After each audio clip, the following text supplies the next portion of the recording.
Among the mountains, a young man walks lazily, yawning, urged on by his daughter. He smiles casually and obeys his daughter, starting to walk faster, but he continues to complain and whine about his injury, asking not to rush him and go slower.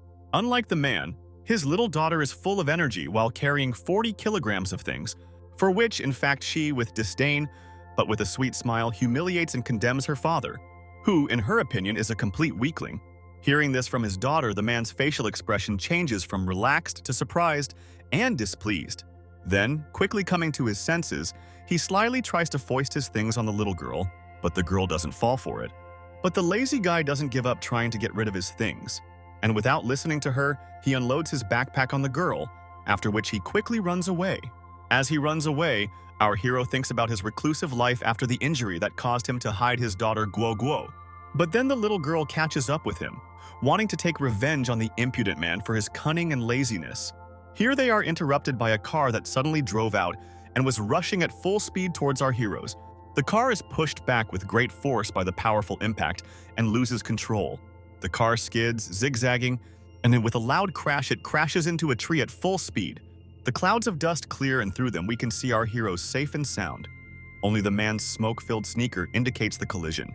Seeing the powerful collision, Guo Guo became concerned about the life of the person who crashed into them, which slightly angered her father. The man turned out to be an attractive woman who had been hit and was asking for help. The girl lost consciousness as a result of the accident, but still survived. Our hero, seeing this, thought seriously about something, reflecting on the girl's condition, and the idea of giving her artificial respiration comes into his head, clearly impressed by the girl's attractiveness, which again causes his daughter's condemnation. Before they could do what they had planned, they heard the screeching of wheels of an approaching car. A group of people with bats and a negative attitude emerge from the car, threatening to deal with our heroes if they don't leave. But this doesn't frighten the guys at all. They just stand there in bewilderment from the impudent people who have the courage to threaten them so brazenly. After high-fiving each other, they were determined to put the insolent ones in their place. Guo Guo threw her backpack with things off her shoulders and headed towards the bandits when her father took up the rescue of the woman in the car. Before he begins to punish the bandits, the man asks Guo Guo to be gentle and takes out a shiny needle. Cracking her knuckles, the little girl confidently walks towards the men with bats, causing confusion on their faces. In the meantime, our main character, feeling guilty for the woman's broken car, tries to bring her back to her senses by waving that very needle over her. At that very moment, the woman opens her eyes and looks at him through her broken glasses, letting out a quiet moan. Only after finishing with the woman, he hears the voice of his daughter, who seems to have already dealt with the gang. The defeated bodies lay on the ground, a sight that worried the girl's father since the defeated bandits could ask for compensation for the damage caused. But the frightened scoundrels would not even dare to come closer, trying to retreat as quickly as possible. Almost crying, covered in bruises and abrasions, the gang leader begged for mercy, asking for permission to get out. While the girl was bragging to her father, all the bandits rushed to run away, cursing the little girl. Our hero watched them closely, thinking about something and chewing on a straw. Looking at the men, he could read from their lips that they were worried about the outcome and how they would explain themselves to a certain Mr. Ma. Thinking about the troubles that follow for him and his daughter, he hears the girl heading towards the victim. The girl began to calm the frightened woman, who had been hiding behind the car the whole time. Accepting the girl's words, the mysterious lady thanked her saviors, smiling sweetly. But having broken her glasses, she could not see at all who she was thanking or in which direction she should be looking. The girl just glanced casually at the woman, thinking that her father might have pierced the victim's eyes with a needle, which is why she was looking in the opposite direction. Without thinking twice, little Guo Guo briskly offered to pay the woman as a token of gratitude, which provoked a violent reaction from her father. As a result, our heroes were riding in a broken car, and as a sign of gratitude, the girl's father asked them to give them a lift to Qinghai. The wrecked car made it clear that it had been in an accident not long ago, rattling and puffing. Slightly upset by this, the owner of the car drove, sadly looking out the window and feeling as if she was in an old rattling tractor. The young woman receives a call from her uncle, who asks where she is, calling her by her name, Yue Tian. On the other end of the phone, they are talking about the imminent death of the grandfather of Yue Tian, who we already know, which attracts the attention of the main character, who is driving a car. Excited, she replies that she is already on her way to see her grandfather for the last time. The events that have piled up make her wonder if it is really all a coincidence. the attack by the mafia, and the death of her grandfather, which happened one after the other. After the whole conversation, Guo had already managed to say something to the woman, which made her persuade our noble hero Mr. Lin to help save her grandfather. It turns out that a minute ago the little girl was praising her father, telling him about his miraculous ability to get people back from the other world. But he clearly had no intention of doing this. The desperate lady began to persuade the miracle doctor, offering him anything he wanted for salvation. Enchanted by her charm and more, he finally agreed to help Yue Tian. But wanting to take revenge on his daughter, he praises her in return, convincing her that she will definitely cope with her grandfather's treatment, which causes the little girl's discontent. The woman also reacts ambiguously to his words, not understanding how a little girl can help. After some time, our heroes arrive at the building of the second hospital of Qinghai. When Yue Qian runs off to his grandfather's room, our heroes, as usual, start arguing and trying to figure out who is more to blame. During the argument, they don't notice how the woman runs to the dying grandfather's room. Running into the ward, she sees her grandfather being resuscitated and meets a nervous uncle who scolds her for her supposedly careless attitude towards her grandfather. Our hero then enters the room, casually leaning against the doorframe and trying to stop their swearing in the hallway, causing confusion among those present. The girl's voice is heard telling her father about the poisoning of a patient, to which Uncle Yue Qian reacts even more sharply. At this moment, the little girl, calmly gnawing on a candy, examines her grandfather and confidently diagnoses poisoning, condemning the stupid actions of the doctors. Enraged, the uncle throws our heroes out of the room, but his niece tries to dissuade the aggressively minded man. This reaction alarms Dr. Lin, and he suspects something. Guo quickly passes the doctors and his uncle, trying to help the dying old man faster, and asks his father for a silver needle for healing. But he only suggests that she use the toothpicks lying on the table, and the little girl, doing a somersault, throws the jar of toothpicks into the air. Everyone present watches in shock as the girl's father smiles softly and proudly watches the amazing actions of his little girl. In the air, Guo sticks 8 toothpicks into the patient's body, using a technique called Shen Nong's 8 needles. The nervous uncle speaks dissatisfiedly about this procedure, distrustfully examining the needles in the old man's body. As surprised exclamations ring out across the room, the dying grandfather opens his eyes, shocking everyone around him. 10 minutes later, delighted doctors surrounded the girl, offering her a mountain of lollipops in exchange for teaching her knowledge and techniques.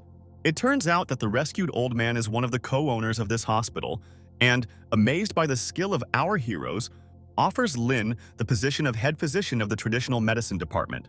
His proposal does not interest our hero at all, who is clearly not a fan of sitting in one place in the hospital office, and he effectively leaves the ward, calling the little girl after him. Finally, he asks the family to take a closer look at their surroundings, since the poison has been accumulating in their bodies for quite a long time. And as he leaves, he glances at Yue Qian's nervous uncle. Noticing the man's hint, the uncle looks at him with inflamed red eyes from anger, the veins on his face bulging from tension and anger.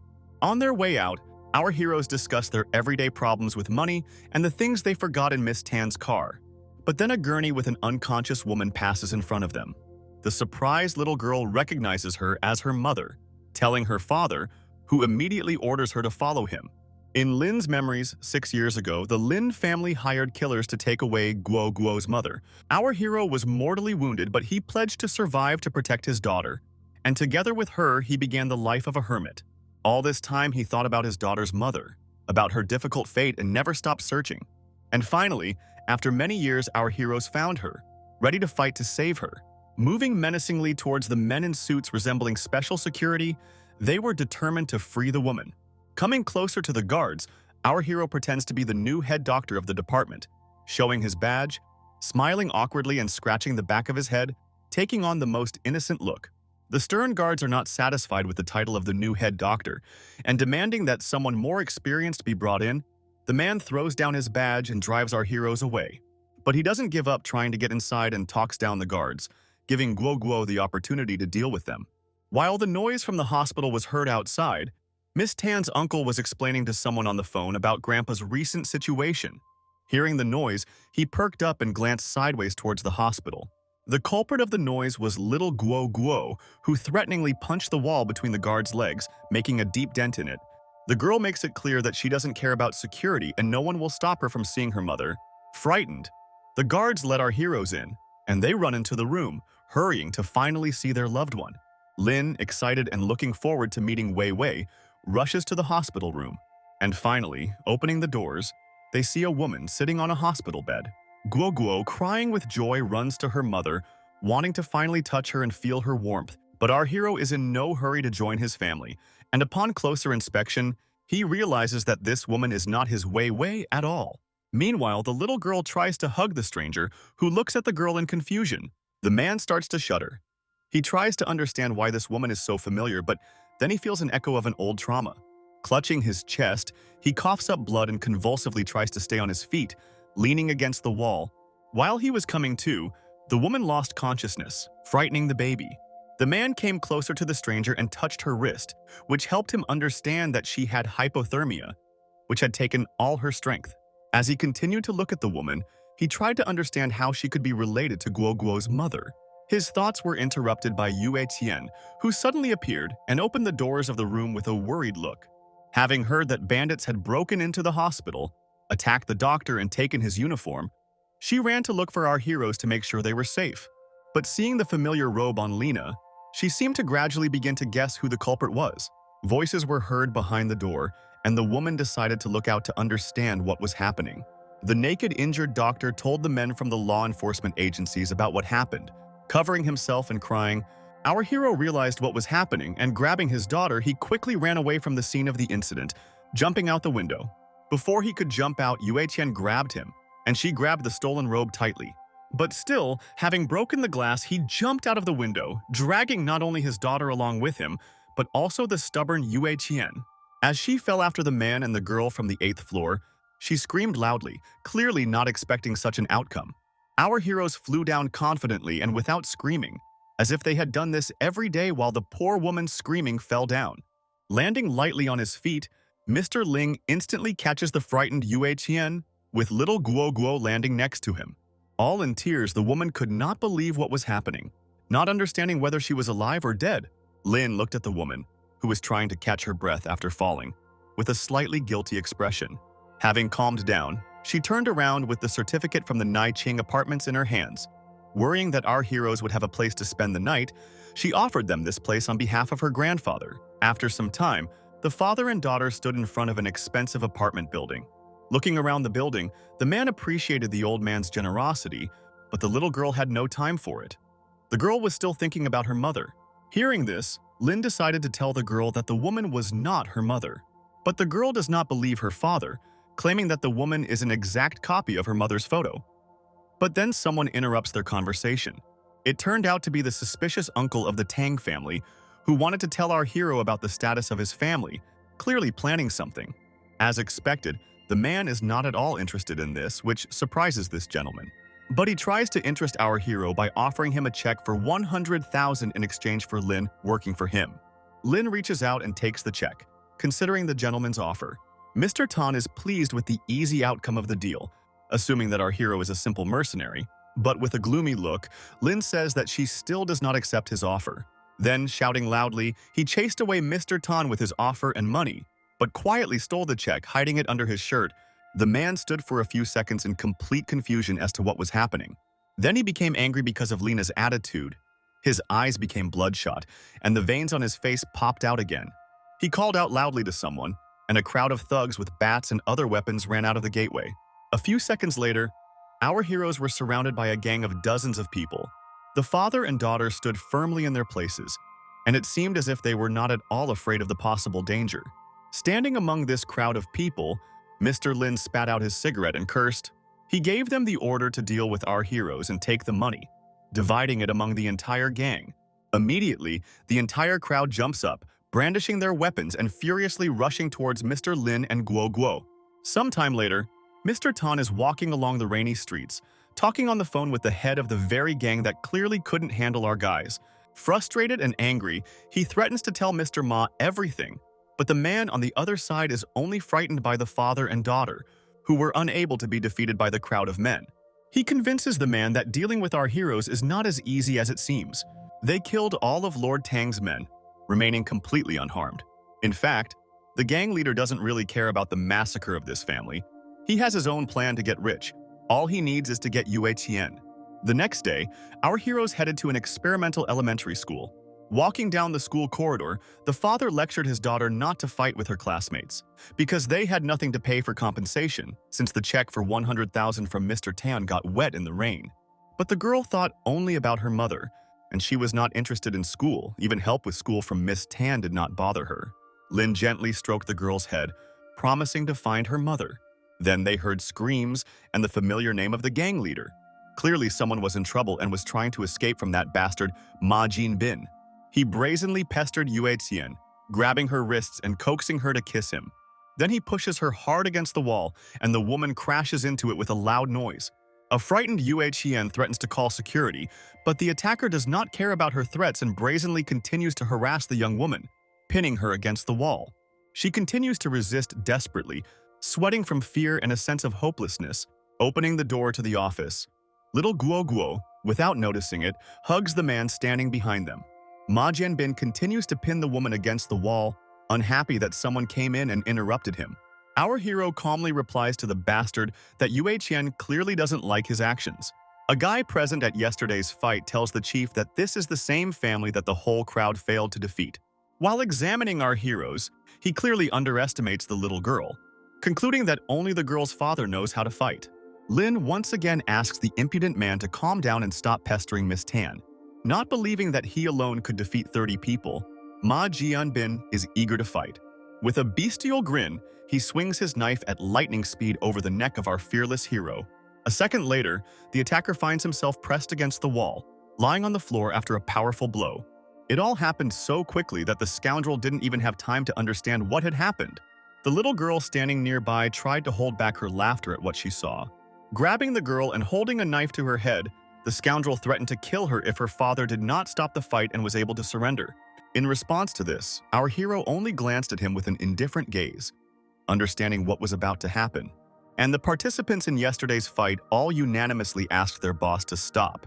Making faces in horror, trembling with fear, they tried to explain to their boss that the girl was not as simple as she seemed and could be more dangerous than her father.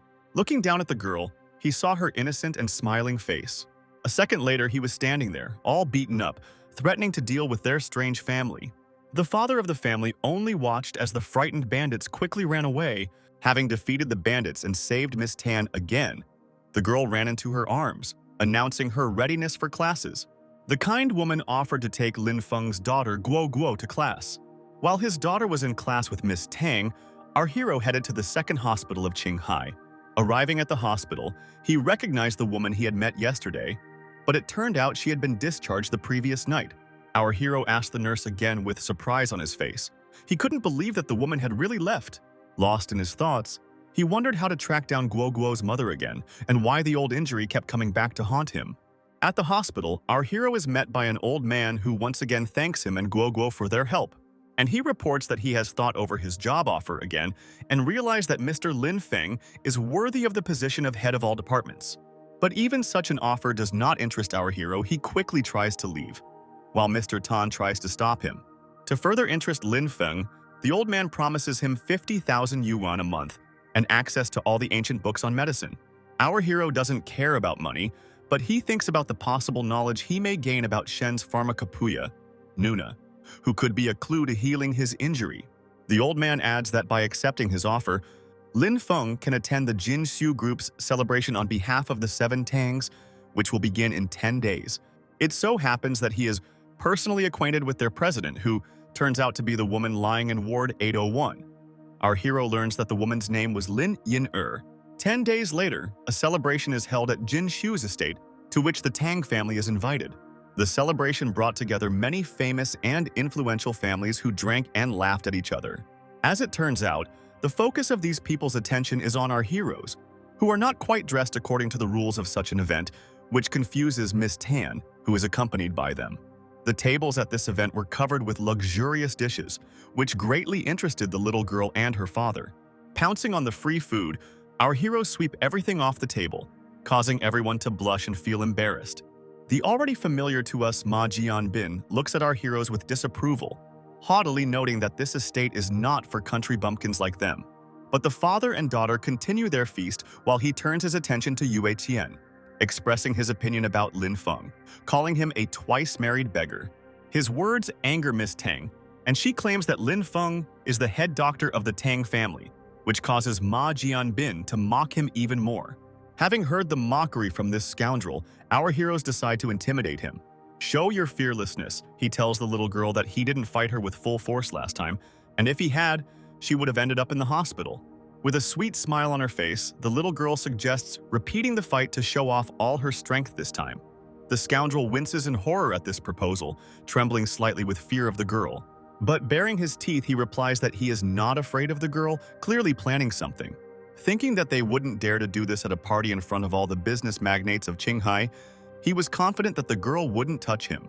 But this didn't stop Guo Guo at all, and after delivering the toothpick, she headed towards the bastard. This action surprised the guy, who clearly did not expect such boldness. A second later, screams were heard throughout the estate, attracting the attention of all the guests present. This noise attracted the president of Mei Group, after which, surrounded by security, he headed towards the source of all the noise. Seeing his cousin on his knees, he thought he was bowing down to him, but after being hit with a toothpick by the girl, he could not get up on his feet. Crying and pointing his finger at the little girl, who stood sweetly to the side, he called her the devil and blamed her for what had happened. The president called the security and asked his cousin to stop crying like a child and calm down. The awkward security guard runs up and starts blaming our heroes, pointing out that they are asking for trouble. The girl's father stood silently while she, waving her hand cheerfully, admitted that she was indeed the culprit of everything.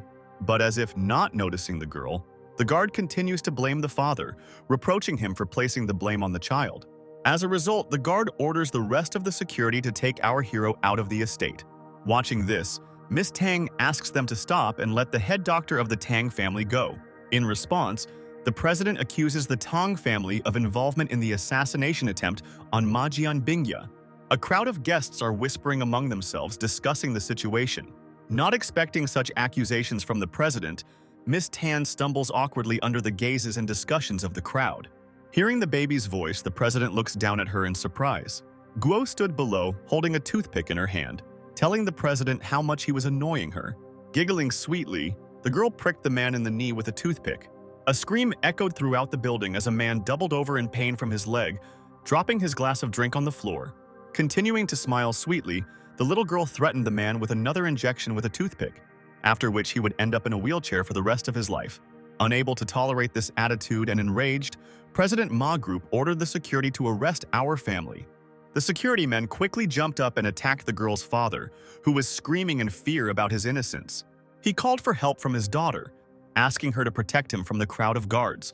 Smiling sarcastically, the men who had suffered at the hands of the girl watched as the guards dealt with our heroes. But then a guard flies past them with great force, landing and hitting the wall. The entire crowd of guards flies apart, receiving powerful blows and falling to the ground with a loud crash. The girl, looking bored and busy, wipes her hands while her father hides behind Miss Tan, waiting for the girl to defeat everyone. And then the woman from the hospital, who turns out to be the president, comes into Lin Feng's field of vision. The woman, perplexed, tries to understand what is happening and learns that the culprit of what is happening is the head doctor of the Tang family. Looking at the boys' side, she recognizes them. Remembering the situation in the hospital, the trembling President Ma Group approaches her and tells her how he was attacked at Miss Lin's mansion, so everything that happened is her responsibility.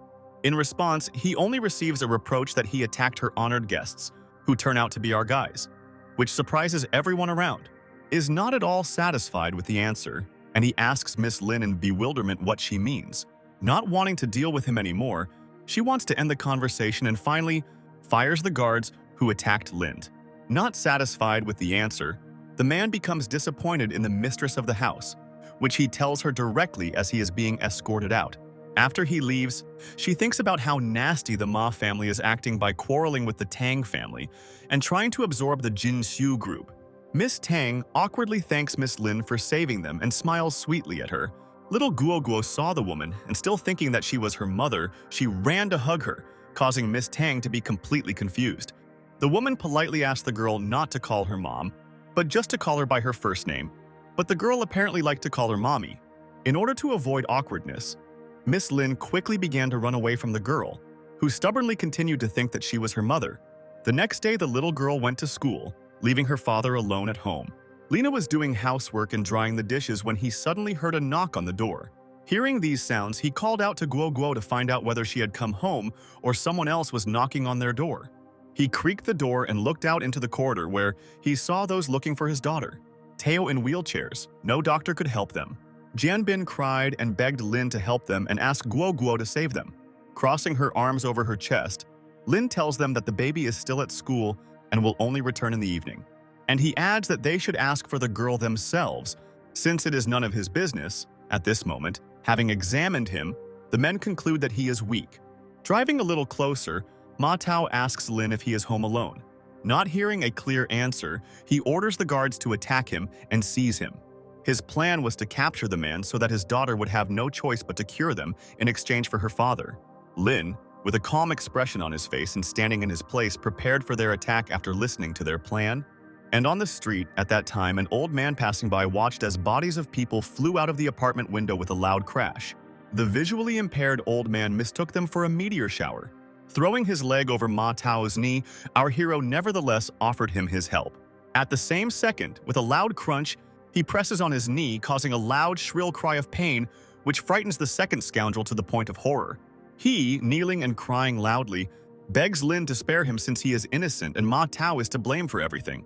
But Lin replies that brothers must share all sorrows, and shrill screams are heard from the apartment building again, which again attract the attention of the same old man passing by. It's getting dark in the city, which means little Guo Guo is returning from school. Cold water is poured on the unconscious culprits, causing them to wake up. In a state of unconsciousness, not understanding what is happening, they are frightened and trying to help understand where they are and who did this to them. One of them was a girl holding a basin of water in her hands, smiling sweetly and letting them know that it was her. Seeing the girl, Ma Jianbin began to beg her for help, showering her with compliments, to which the little girl only dryly replied that this procedure would not be cheap for them. The second man, trembling in horror, asked to name her price. The girl decided to consult with her father, who thoughtfully began to list how they could use a larger apartment and a car. Ma Tao quickly perked up and, agreeing to their price, assured our heroes that the big house and luxury car were already theirs. An hour later, the man was lying in a pool of blood and with a wound from a nail that the girl had used for lack of toothpicks. The crying man thought that the girl did it on purpose to take revenge. He did get better, but the girl still hadn't healed her other leg and didn't seem to be planning to. Here, the second victim decided that it was his turn to be healed, but Guo Guo refused to treat him until he paid for the appointment. He complained to his cousin about the girl's behavior, but he only slapped him and told him to shut up. It was late night, and both men, with the beaten guard, hobbled out of the apartment building, wanting to get even with our heroes. While taking his daughter to school, Lin sat in a fancy new convertible discussing the renovation of his new house. Pleased with her new home and her father's promise of a future princess room for her, the girl headed to school smiling. Returning to the apartment, our hero discovers that someone has broken into the house. Lin enters the house and finds a stranger sitting in the room, explaining that he is committing illegal acts. The stranger rudely tells Lin that he does not deserve to know his name and grins angrily, adding that Lin Ying-er is his fiancé and that Lin should stay away from her. Our hero, as usual, responds rudely and indifferently without feeling a drop of fear. This reaction only angers the stranger. His fists clench and he prepares to attack. He swings his arm and suddenly moves towards Lin Feng, aiming to hit him with force. In order to defend himself, Lin takes out his needle and pierces the attacker's arm with it. At that very moment, the stranger freezes. Trying to find out from our hero what he did, Lin calmly says that he injected poison into the stranger's body. Angry and frightened, the attacker demands an antidote, threatening Lin with his status, which he is completely unaware of. The stranger turns out to be from the Jia family of Jingdu, whom he says are best not to mess with. Hearing this, our hero becomes gloomy. He is clearly not satisfied with his acquaintance with these families, and especially with Yin Er's stay with the Lin family and Jindu's. With a grim look, Lin drives the stranger away, not wanting to meet him again, as it is better for the Lin family not to know that he and Guo Guo are still alive. A self-confident stranger, dissatisfied with the man's words, threatens him so that he will treat him with more respect. The enraged man grabs the impudent man by the neck, unable to contain his emotions because of his words. The stranger found himself pinned against the wall, receiving a powerful blow and feeling the wrath of our hero. Looking at the boy with a terrifying expression, Lin Feng promised to crush all 5 powerful families in Jingdu. After some time, when the whole family was gathered, little Gugu told Miss Tang about how she cured those 2 and eventually got this house, causing her to admire her. Looking at the girl, Miss Tang remembered her grandfather's wish to one day have a great-granddaughter like Guo Guo. But she quickly dismissed these thoughts, remembering that she was present at our hero's housewarming party. There was news on TV about the cosmetics produced by Jingdu Group. Their cosmetics have caused a huge number of allergy cases, which can lead to huge problems. Our heroes became worried about this and began to think about how they could help Yin Er. After some thought, Dean decided to start with ingredients to counteract the reaction to the cosmetics. Meanwhile, Yin Er sat in the Jingdu Group residence and read negative reviews about her cosmetics. Hearing the phone ring, she picked it up and heard Yue Qian's voice. She called her to Lin Feng, who thought of a way to help her. She walked towards our hero with confidence, not intending to give up Ma Group and give up her company. When she was about to leave, a company employee ran up to her and said that she had visitors. An hour later, the woman was already at Lin Feng's home, who found out that, unlike the sample that Yue Qian used, the sample being sold contained a lot of synthetic hormones. He suggested that the product containing the synthetic hormone could have been released by traitors.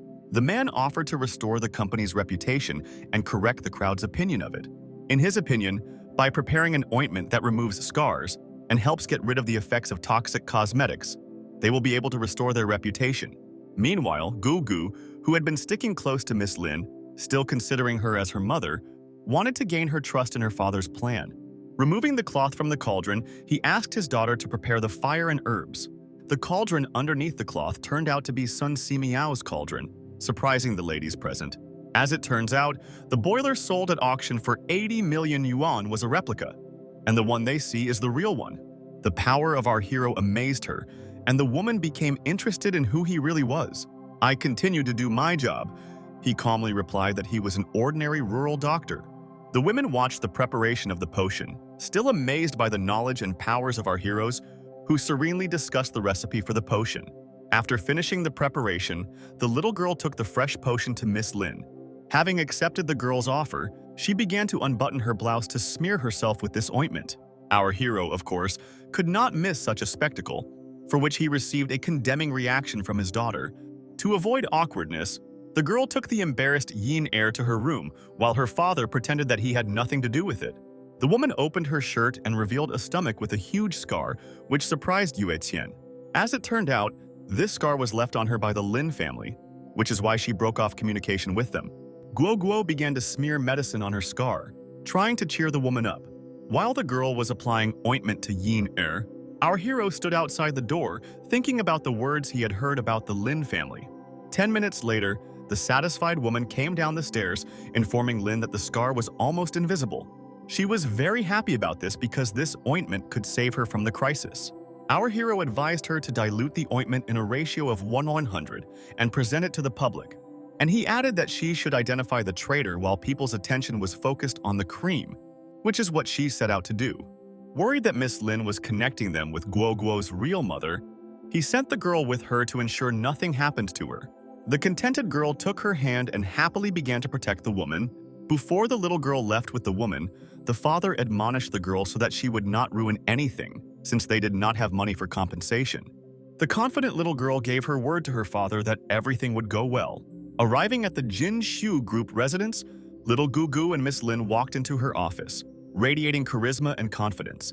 Miss Li greeted her employees and reminded them that she had visitors. The woman asked the little girl to wait for her in the hallway while she dealt with the shareholders, thinking that the little girl might be scared of them.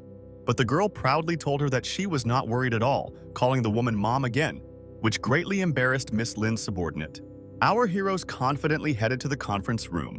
Standing outside the door, Miss Lin's subordinate heard the disgruntled indignation of the shareholders, demanding liquidation. But a moment later there were blows and a crash, then pleas to stop and have mercy. Meanwhile, in the conference room, the crying and beaten shareholders, trembling, hid from the little girl who had managed to frighten them. Miss Sloth was amazed when she saw how the little girl dealt with the negative crowd. Within half an hour, Miss Lin was handing over evidence of one of the shareholders' betrayal to her employee so that she could hand it over to the police. Having finished with this, our heroes headed to the factory to check the packaging of the scar cream. after which they planned dinner. The worker was surprised by the quick resolution of the problem, and she looked into the office with interest, seeing the beaten shareholders. Meanwhile, the girl's father was sitting at the Tang family, drinking oolong tea with Yue Tian's grandfather. After chatting a bit about tea, our hero became interested in why he was invited. Mr. Tang reminded him of his access to all the ancient medical books, and that was why he called him over. And of course, he wanted to be friends with Lin Feng. Taking advantage of the moment, Lin asks about Shen's pharmacopeia, Nuna, who will help him cope with his trauma. The old man replies that he heard about her from the older generation, but thought it was just some kind of legend. The pharmacopeia is not just a legend, but includes the teachings and research of Sun Simiao. Our hero once acquired that very cauldron from an antique dealer along with Sun Simiao's own diary.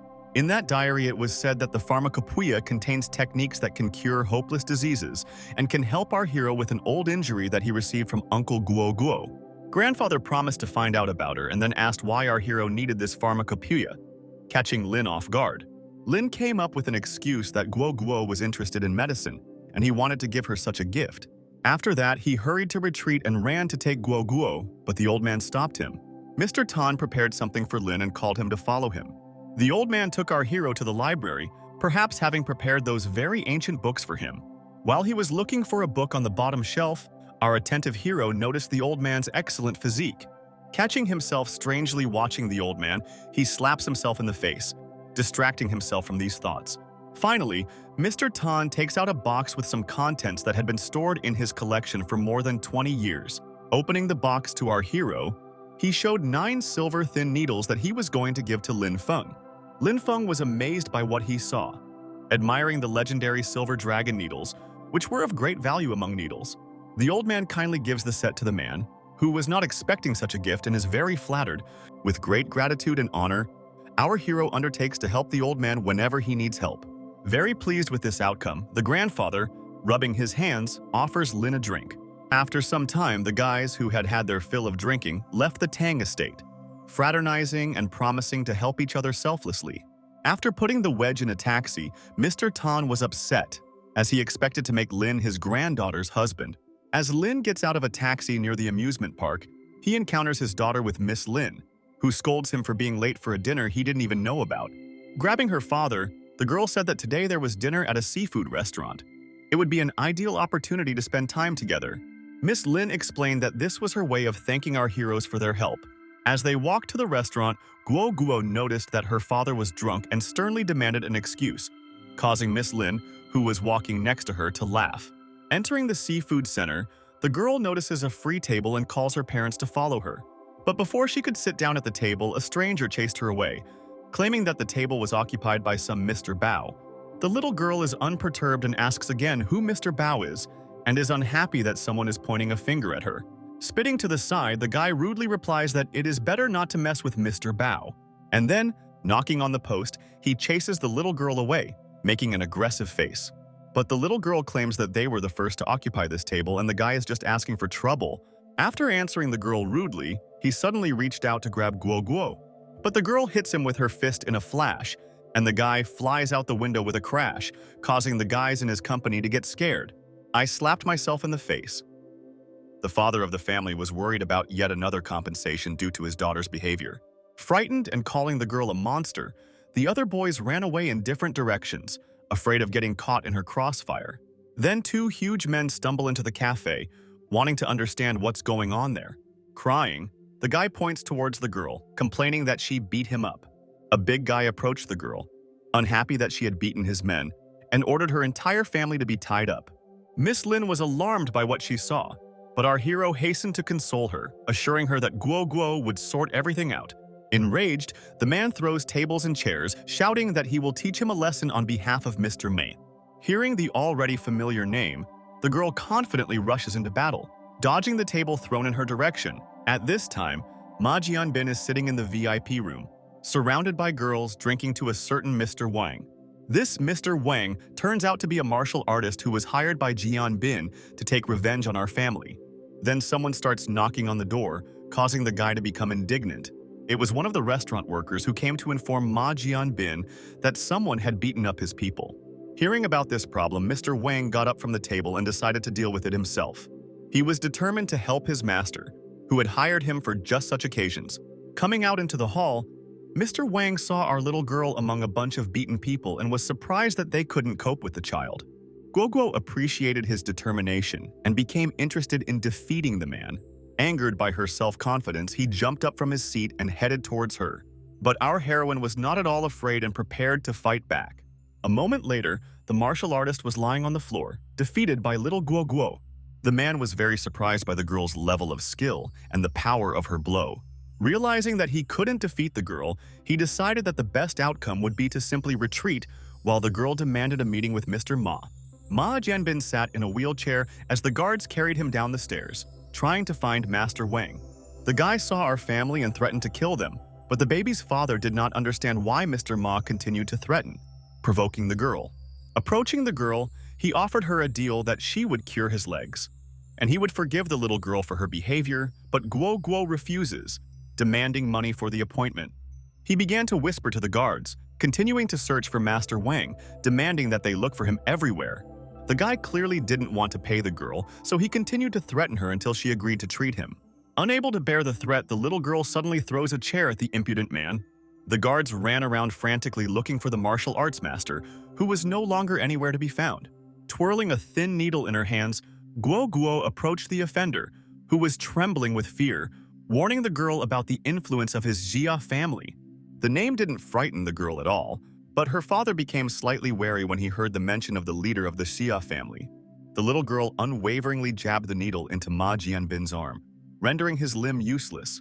But the girl still became worried about possible problems due to the influence of his family. Lin Feng gently patted the little girl's head, calming her down so that she wouldn't worry, as he knew that they would still have to fight all 5 of their families. Yinner watched from the sidelines and knew that the Xia family was behind the Lin family, so they wouldn't let our heroes get away so easily. News about Jin Xiu Group's tainted cosmetics, which turned out to be counterfeit, was spreading across the internet, but the company was still going through a difficult period. While her father was driving the brand new convertible, Guoguo was reading the news about Jin Xiu, about the new product that had given the company a huge boost in popularity. After reading this news, the girl was very proud of herself, surprising her father with her ability to praise herself so much. She learned the ability to praise herself like that from her father, which he, of course, denied. When they arrived at school, they saw a large crowd of people who had come to a meeting of parents and teachers. As our heroes walked through the crowd of students, almost everyone greeted Guoguo, and some even offered him their breakfast. This surprised her father, and he assumed that the girl was quite popular at school. But then one of the students brings her completed homework, which does not suit Lin Feng, causing him to react violently. The little girl tries to slip away, avoiding the answer, but the wary father catches her and stops her, waiting for an explanation. While the girl's father holds her by the collar, a passing schoolboy makes fun of her, and the girl immediately responds to the offender, calling him by the wrong name, which angered the boy. But then the boy's uncle calls him, which causes him to interrupt his verbal altercation with the girl. As he runs away, the boy warns Guoguo that they are not done with their showdown yet, at which point Lin asks who this child is. It turns out that this boy is from the Wang family of Jingdu, which does not please her father, who is already in enough trouble. During the meeting, the little girl notices Wang Lei's uncle looking at them, and Lin guesses that a clash with the Wang family is inevitable. At this time, Miss Tang announced the results of the test, in which the second place was taken by that same Wang Lei. The boy was very happy about second place, shouting about it throughout the class. His uncle, the heir of the Wang family, seemed to be proud of his nephew. The boy grimaced and bragged to Guoguo, teasing her about how he had surpassed her in the test results. And at that moment, Miss Tang was announced as having won first place, which was our Lin Guoguo. Dissatisfied with this test result, Wang Lei accuses Guoguo of cheating. The boy continues to accuse Guoguo without stopping, claiming that the girl is always late, does not do her homework, manipulates everyone around her, and clearly cheated on the exam. Of course, such slander makes Guoguo very angry, and she continues the quarrel. The cocky boy doesn't stop and continues to tease the girl. The little girl, as usual, cannot contain her anger and swings her fist at the offender, grabbing the boy by the neck. The girl's behavior causes a negative reaction from the other parents, who ask her to stop the fight as soon as possible. But the little girl can no longer be stopped, and swinging with all her might, she prepares to hit the boy. Here the father intercepts the girl and pulls her away from Wang Lei. In an attempt to smooth things over, Lin calms Guo Guo down and smiles sweetly at her worried parents. Miss Tang takes the girl's side, assuring everyone that Guo Guo did not cheat in an attempt to stop the scandal. Half an hour later, Miss Tang informs our hero that Wang Lei's uncle has invited them to dinner to apologize for what happened. Lin Feng clearly doesn't want this meeting. While the little girl is eager to hear an apology, our heroes arrive at Mr. Wang's house and get to know each other at the dinner table. Guo Guo sat down at the table in a businesslike manner and began to demand the apology she had come for. Remembering his promise, Mr. Wang asked Wang Lei to apologize to the girl, but the boy was not at all willing to do so. But the determined girl wants to hear an apology from her offender. The girl's father decided to calm her down and ask Mr. Vanna if he needed their help. The man needed their help because he heard how our heroes cured Mr. Tan. The boy, having heard about Lin's abilities, did not agree with his uncle and called our heroes scoundrels. But Lin Feng only asked again why they were needed. As it turned out, no doctor could help the man, so they recommended Guo Guo to him. Seeing a good prospect in friendship with the Wang family, Feng offers them his help and negotiates a future reception. In his joy, Mr. Wang actively thanks Lin Feng and Guo Guo, who puffs out her cheeks in resentment, not agreeing with the adults. On Sunday, Mr. Van arrived at the house of our heroes, bringing with him boxes full of gold as a gift to the family, pushing a sick old woman in a carriage. Delighted with the gift, Lin saw nothing but shining gold coins. While bringing the sick woman to our hero, the man left her in the care of Lin Feng and Guo Guo. A moment later, in the living room of the house, the little girl was examining the sick woman. After examining the woman, the girl assumed that she was only 40 years old. Although she looked like an 80-year-old woman due to slow blood circulation and Hutchinson-Gilford syndrome. Mr. Wang's wife grew old overnight 5 years ago, and he hoped the little girl could cure her. The baby turns out to be able to cure the woman with the help of her father, for which Mr. Wang is ready to repay them with whatever they wish. The woman required daily treatment, so the man immediately began looking for a house in the neighborhood of our heroes. In a moment, the neighboring house was already the property of Mr. Wang. Such speed amazed the father and daughter. Before the treatment, the little girl warned that she would be inserting needles into the woman's body and that it would be painful. So Mr. Van suggested that his wife bite the security guard standing nearby. Then Guo Guo uses the secret technique of 9 needles, driving them into the patient's body at speed. Those watching this clapped enthusiastically, admiring the girl's abilities. She listed the herbs needed for the decoction, and the man immediately began searching for these plants. But the herbs turned out to be rare and he couldn't find them. So the girl suggested taking them from her father's supplies. In exchange for the herbs, Mr. Wang offers Mr. Lin a suitcase full of banknotes, but Lin Feng refuses to accept them. The man shows great gratitude to our hero while the little girl remains dissatisfied, not having received the suitcase of money. Sitting at the same table, Lin Feng asks Mr. Wang about the Lin family from Jingdu. Assuming that Lin has problems with this family, he offers his help, but the man just wants to know more about the relationship between the Wang and Lin families. Well, their friendship turns out to be artificial, and the Wang family is afraid of the Lin family, warning our hero to be careful with them. Here, Guo Guo runs out screaming, holding the jade pendant her new godmother gave her. Mr. Wang concludes that his wife really liked the girl and, noticing her pendant, asks her to take care of it.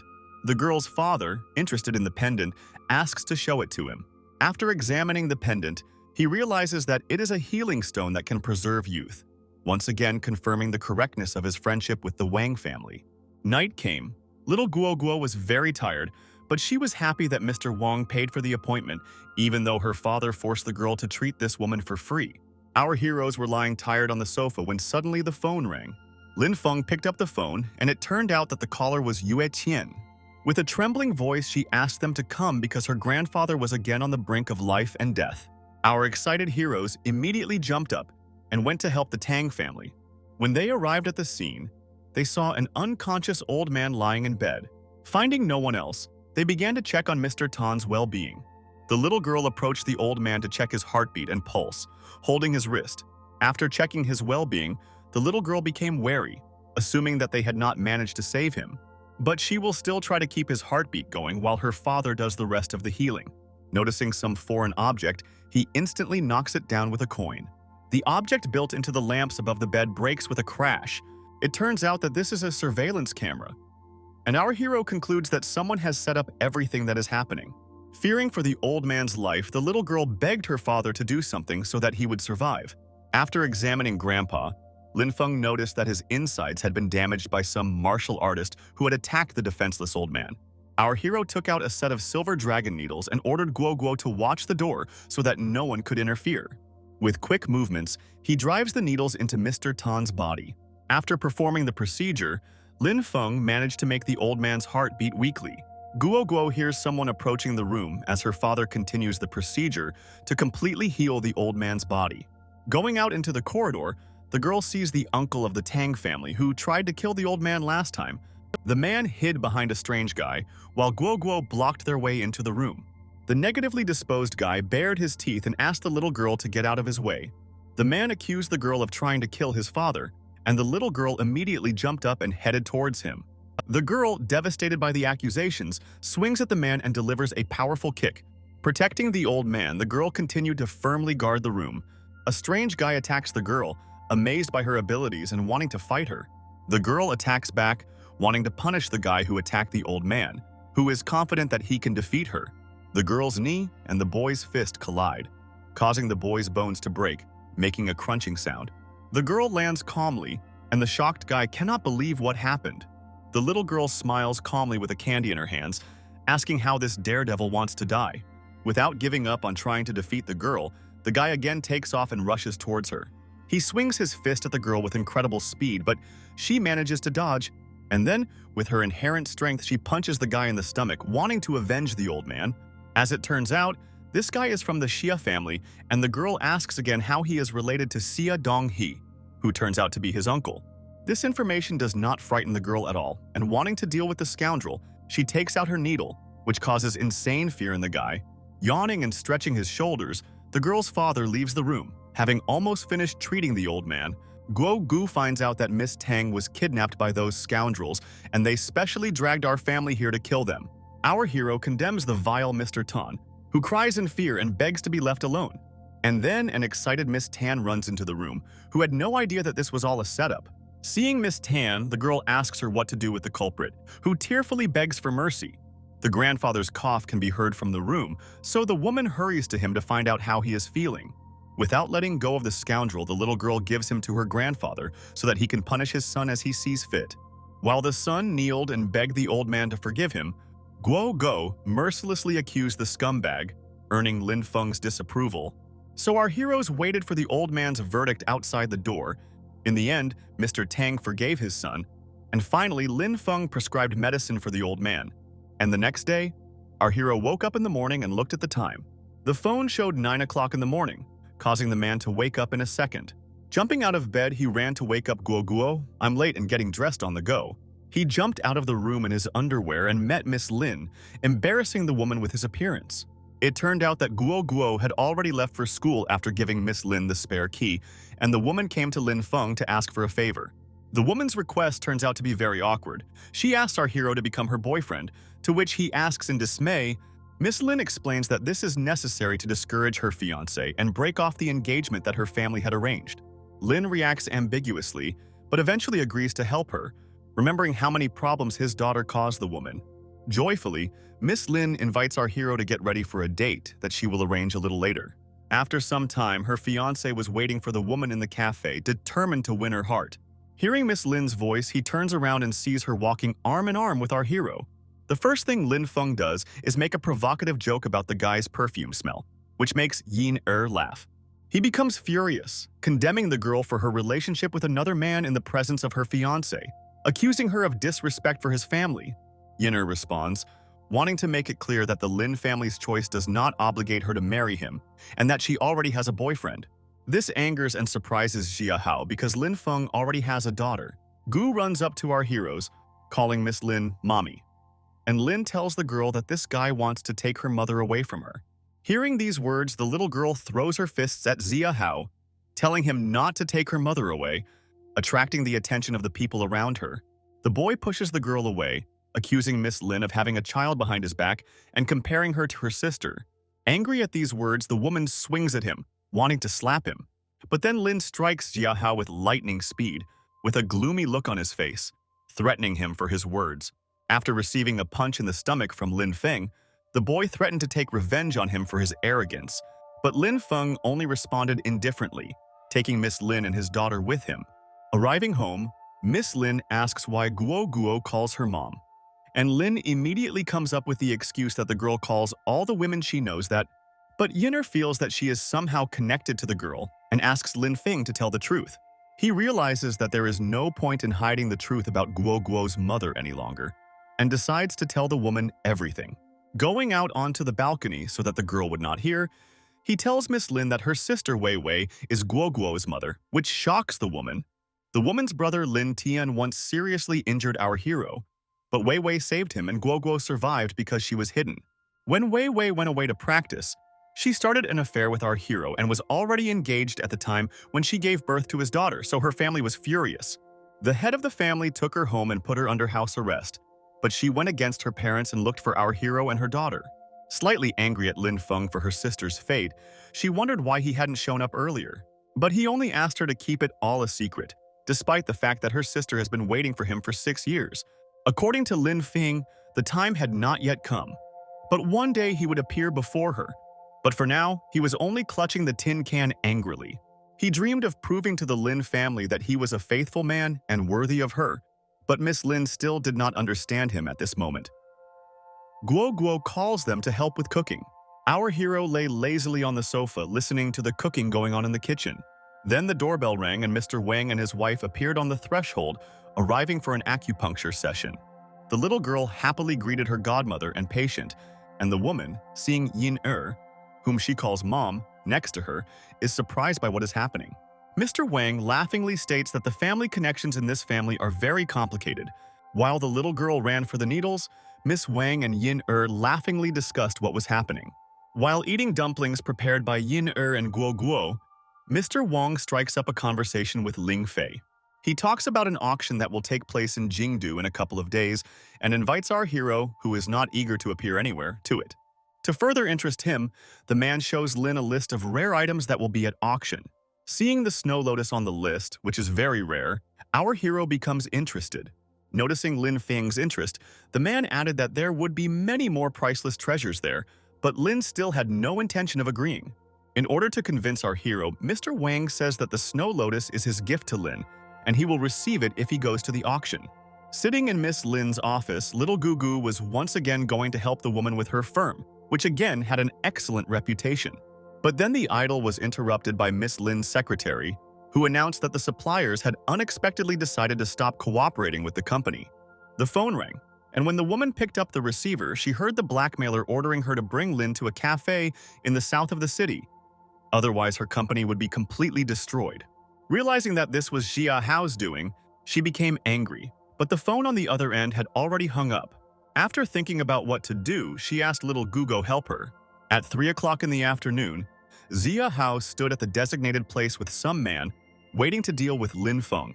Turning to the creak of the door, he saw Yin'er with Guo Guo, which angered him. In response to his displeasure, the little girl replied that he ordered to bring Ling, but did not specify which one. Pushing the guy aside from the table, an elderly man stood up, wondering who Guo Guo was. Xia Ho replied that it was his fiancé Yin'er, and pointed his finger at the girl, calling her the illegitimate daughter of Lin Feng and Miss Lin. The dissatisfied girl swung her arm and wanted to punish the guy for his behavior. But she didn't have time to hit the impudent man, because the man standing next to him did it for her. He assessed the girl's strength and asked what family she was from. The beaten Xia Hao was lying on the floor. With a serene expression, Guo Guo decided to make up a story about her powerful family in an attempt to scare the man. But the man did not believe the girl, since all secret families keep a low profile, and he rushed at the little girl. The girl rushed back, colliding with the man in a fight. Due to the powerful blow, the girl flies to the side, leaving a fiery trail behind her on the ground. Having tested the girl's strength, the man began to doubt whether she really was a member of the hidden family. Having received a strong blow, the girl shamed the man for attempting to kill a small child. But the man did not stop and again headed towards the baby at great speed. Justifying himself by saying that she was an unusual child, he hit the girl again. It was very difficult for the girl to resist this man's blows. He continued to beat the girl furiously, inflicting more and more blows. All the girl could do was cover herself with her hands. unable to strike back due to the attacker's enormous speed, mentally calling her father for help. A second later, someone rushes into the cafe at high speed. As if hearing the girl's pleas, her father came to the rescue and, having protected the girl, he struck back at the attacker. He condemned the attacker for attempting to kill a child, which is unacceptable for such an influential family as the Xia family. Our hero only struck once, but he was able to frighten the scoundrels and weaken him.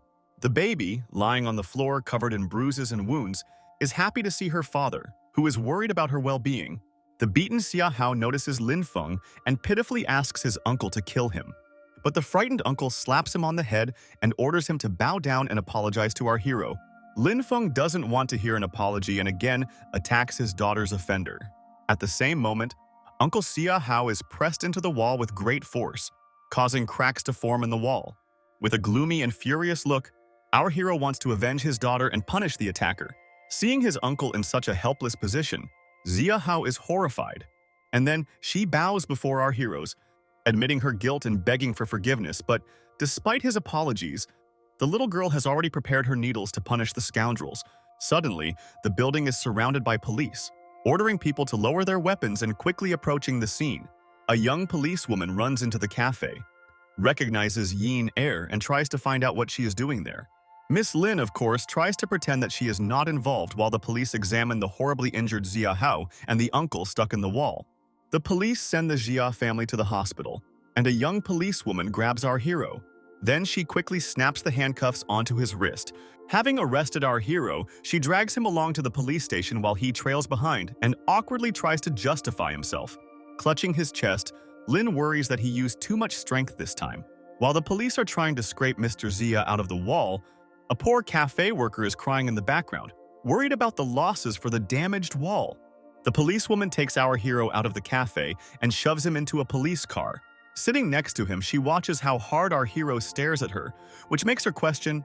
Continuing to stare at the police officer, Lin answers a question with a question, asking the girl if she is sick, which causes a violent reaction from the girl, and she hits Lin for his insolence. But to prove her innocence and rightness, Lin talks in detail about the symptoms that this girl has. But this causes an even more violent reaction from the girl. She beats Lin, calling him a pervert, but crying. He tries to prove that he is just a doctor. At the station, Lin gave testimony for a long time, and when he was about to leave, the policewoman detained him because someone came to talk to him. A man unfamiliar to Lin enters the office, arousing his interest. Entering, the man says that he has heard about our hero and asks him to stay away from Yin Er since Ling is not her equal. His words irritate Lin, as he has heard them more than once from the Lin family, who are still as snobby as they were 6 years ago. The man asks Lin if he really wants to become an enemy of his family, to which he replies in the negative. Hearing about our hero's ability to fight well, the man wonders if old man Xia was defeated with just one blow, but Lin claims that it was the old man who was weak, not he who was strong. Grinning slyly, the man warned our hero not to fight with his family and suggested what he thought was the right path. He puts his business card with the name Lin Hu on the table and offers Lin Feng to work for him, and Lin asks if this is really why he brought him here. But initially, this was not in the man's plans, but in the end, he changed his mind and offered Lin to work for the Lin family. Leaving the office, he asks Lin to call him when he decides something and reminds him to stay away from Yin Er. What happened alarms our hero. Here, the policewoman throws Lin some documents to sign so that he can leave the station. Finally, Lin looks at the girl's chest again and asks her to call if she needs his treatment. But after hearing another mention of her breasts, the policewoman becomes furious and throws our hero out. After sending Guo Guo home, Yin Er met Lin from the police station. She noticed the paleness and sickly appearance of our hero, but he just waved it off. Getting into the car, she began to apologize to our hero since her family was involved in all of this, and Lin asked the girl not to blame herself. And then he asked if she knew Lin Hu. As it turned out, the man was her sister's assistant. Lin Hu was a very strong assistant. He helped her sister well and accompanied Yin Er to Qinghai. Lin told the girl about her conversation with the man, and she concluded that her sister was in trouble, so she sent her assistant to Lin Feng. Continuing to turn pale, our hero covered his eyes with his hand, thinking about the Lin family and his beloved Wei Wei. Worried about the boys, Yin Er warned Ling that since her family knew about her and Guo Guo's existence, they should keep their distance. Arriving home, Lin Feng invited the girl for tea, but she refused and returned to work at the company. He walked into the house and saw little Guo Guo lying lazily on the sofa, tired after the fight. The father reproached the girl for not practicing kung fu well and that the unsuccessful outcome of this fight would be a lesson to her. The girl justified herself by saying that she was still a child and only when she grew up would she destroy the old man in one fell swoop. But Lin accepted this only as an excuse for her laziness. Well, here Lin started coughing hard, clutching his chest and turning even paler. His face twisted in severe pain. Seeing the state of her father, the little girl was frightened. The man was shaking all over in pain while the girl tried to understand what was happening. Realizing that it was her father's old injury, she jumped up and quickly went to get some needles to help him. As soon as Guo Guo walked away, Lina Feng fell to the floor with a loud bang. The little girl lifted her father and laid him on the sofa, preparing him for healing. With a swing, in a split second, she inserted 9 needles into her father's body, trying to help him as quickly as possible. A fiery glow formed around our hero and a healing process began, helping our hero come to his senses. After some time, our hero came to his senses and looked as before, but still greatly frightened his daughter. Lin's usual self-confident demeanor returned, and having completely healed, he began to take out the silver needles from himself and put them in a box. Our heroes start talking about the pharmacopeia, and Lin mentions an auction that is scheduled in a couple of days, to which he invites Gu, "Go help find out something." The little girl examines our hero and concludes that he has kidney failure, advising him on kidney chi supplements. Since it was already late, the father sent tired little Guo Guo to bed. Left alone, he reflects on his attacks and thanks the Silver Dragon set for helping him. He got out of bed and staggered, clutching his head from fatigue. The exhausted man was unable to stay on his feet and plopped back down on the sofa. The next day, our hero was busy preparing some kind of potion, throwing various herbs into the cauldron. While Lin prepares her medicine, the little girl returns home from school watching her father cook, and she distracts him from cooking, wanting to tell him something. The bored little girl does not want to go to school because, in her opinion, she already knows everything. To which her father asks if she knows how many people study in her school. After hearing the answer, Lin Feng now asks the girl to tell him the name of each student, which makes Guo Guo angry. Enraged by her father's stupid questions, the girl pounces on him, almost knocking over the cauldron with the prepared medicine. Then the doorbell rings, distracting the girl from her argument with her father, and he asks her to go and open it. Standing at the door was the same policewoman with the chest disease who had come to Lin Feng for treatment. The little girl was surprised by this because to her the woman looked healthy. Lin immediately sent Guo Guo to do his homework and called the woman upstairs for an inspection. They were watched warily by the little girl, who decided that they should not be left alone in the room, so she called Miss Lin. Guo Guo stood outside the door and eavesdropped on their conversation, hearing her father asking Miss Bai to undress. And at that time in the room, the patient began to undress, misunderstanding the words of our hero and taking off her skirt instead of her outerwear. Seeing a woman in just a t-shirt, he noticed that it was too small for her, to which she again reacts sharply, and Lin asks her to treat his profession with respect. The little girl listens to their conversation and the entire treatment process discontentedly. Blushing with irritation, Guo Guo calls Miss Lin and lies that Lin Feng asked her to come. And behind the door, Miss Bai, blushing with embarrassment, is enduring a health massage from our wonderful doctor.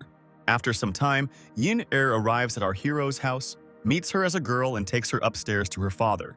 They approach the door, from behind which an ambiguous conversation can be heard.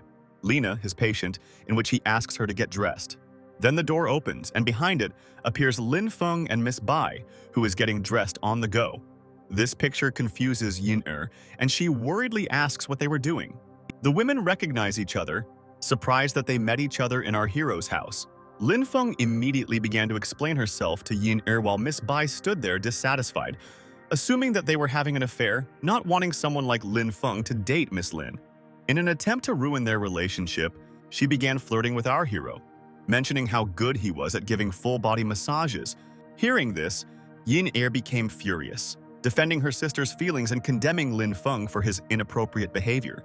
To avoid misunderstandings, he began to explain that he was doing a health massage for swelling, which he had learned a long time ago in order to earn money for food for his daughter. Looking at them, the policewoman mistakenly thought that Lin really liked Yin wondering why she chose him out of all the men. Patting Miss Lin on the shoulder, she said goodbye, saying that it was all a joke and that she really came for treatment. Hearing the door slam behind the woman, Lin jumped up and ran after her.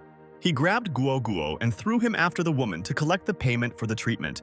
Then, as if nothing had happened, he turned to Yin Er to find out why she had suddenly decided to visit him. As they walked down the stairs, the boys discussed participating in the auction that Lin and Guo Guo were planning to attend.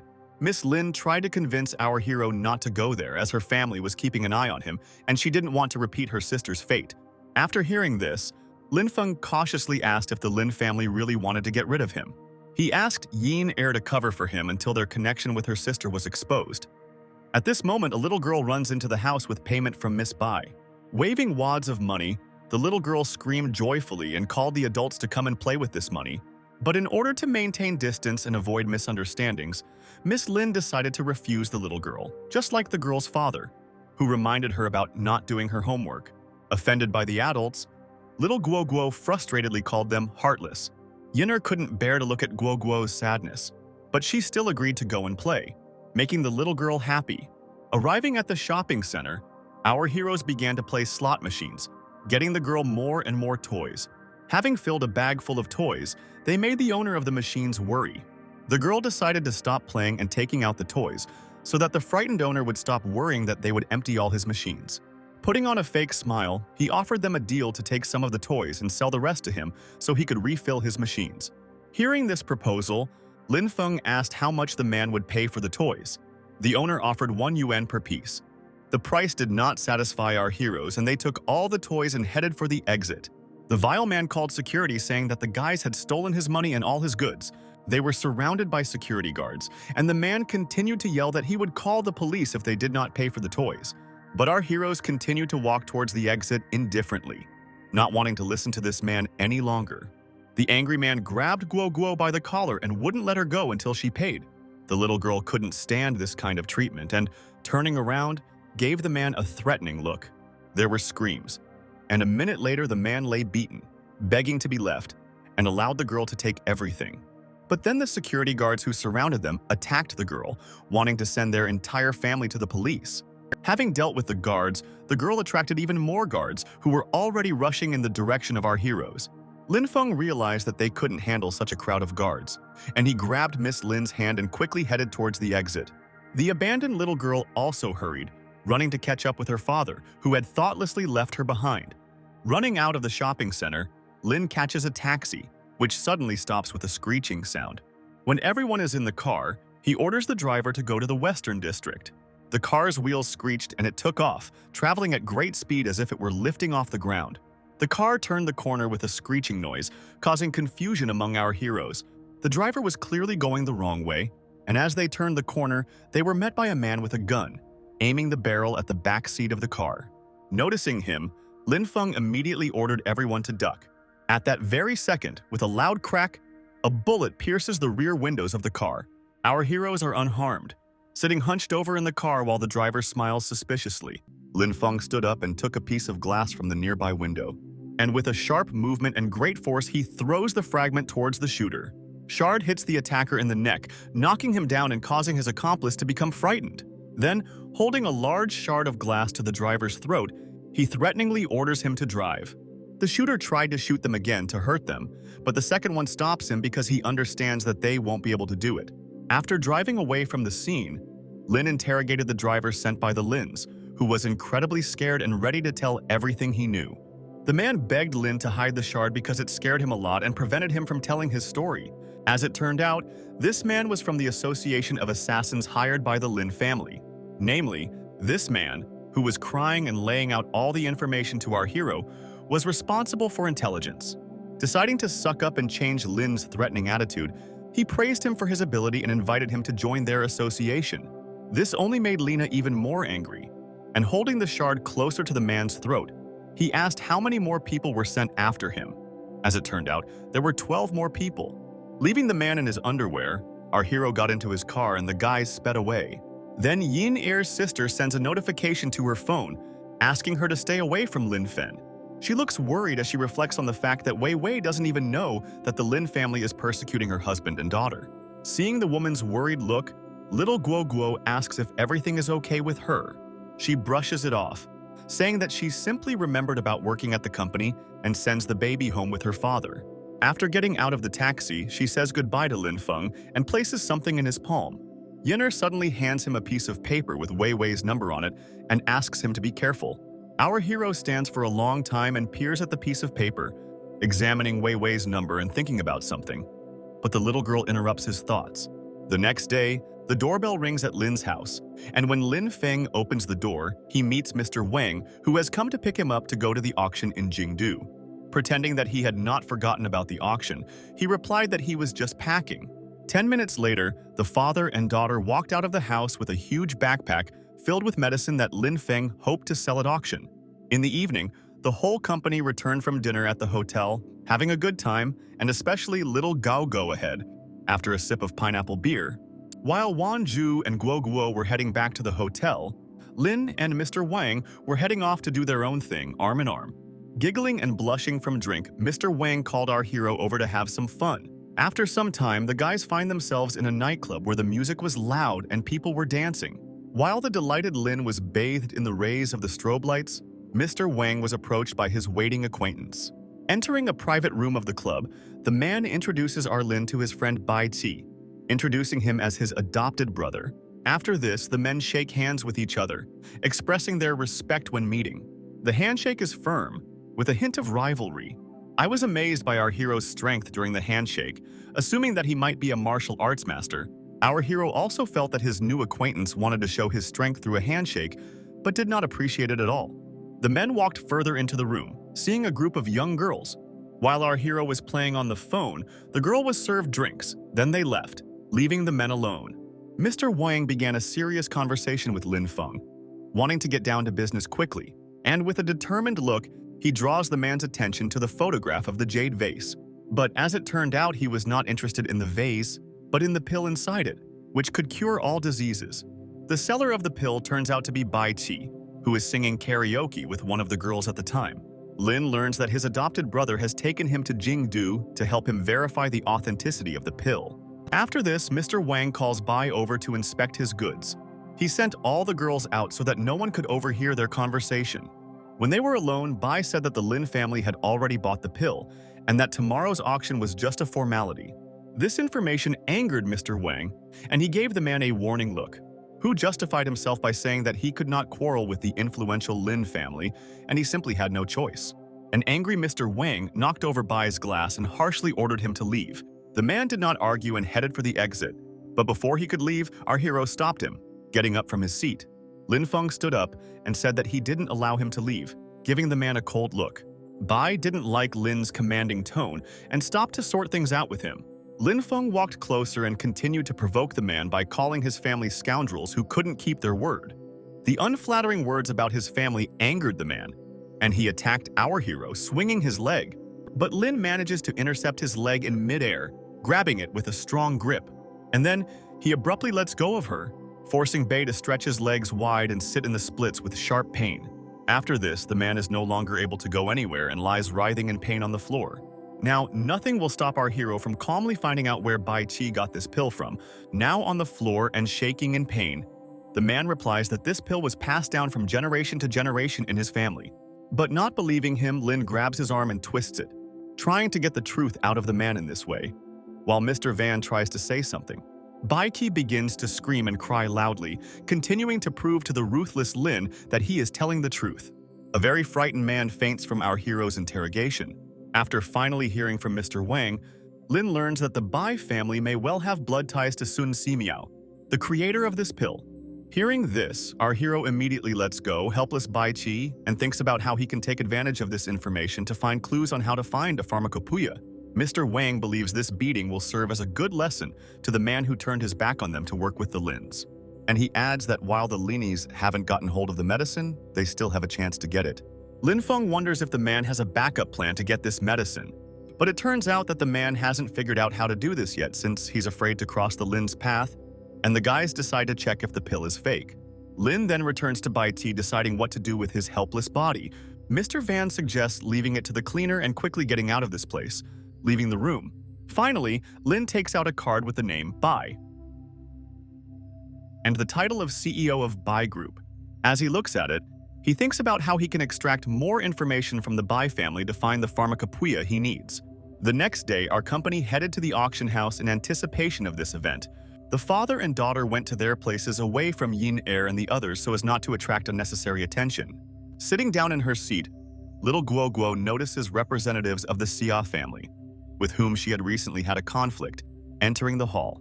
A self-confident Xia Ho, surrounded by his servants, came to the auction. Seeing him, the girl was upset that her offender had everything in order with his legs, and he looked quite healthy. The auction began, and the host of the ceremony announced its beginning, stating that the theme of the auction this year would be medicine.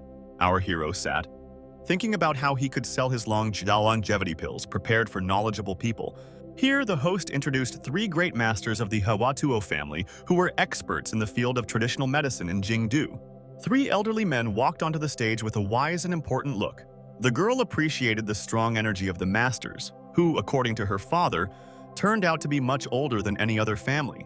The time came for the first lot, and it turned out to be scarlet deer antlers, the only ones of their kind, of great value.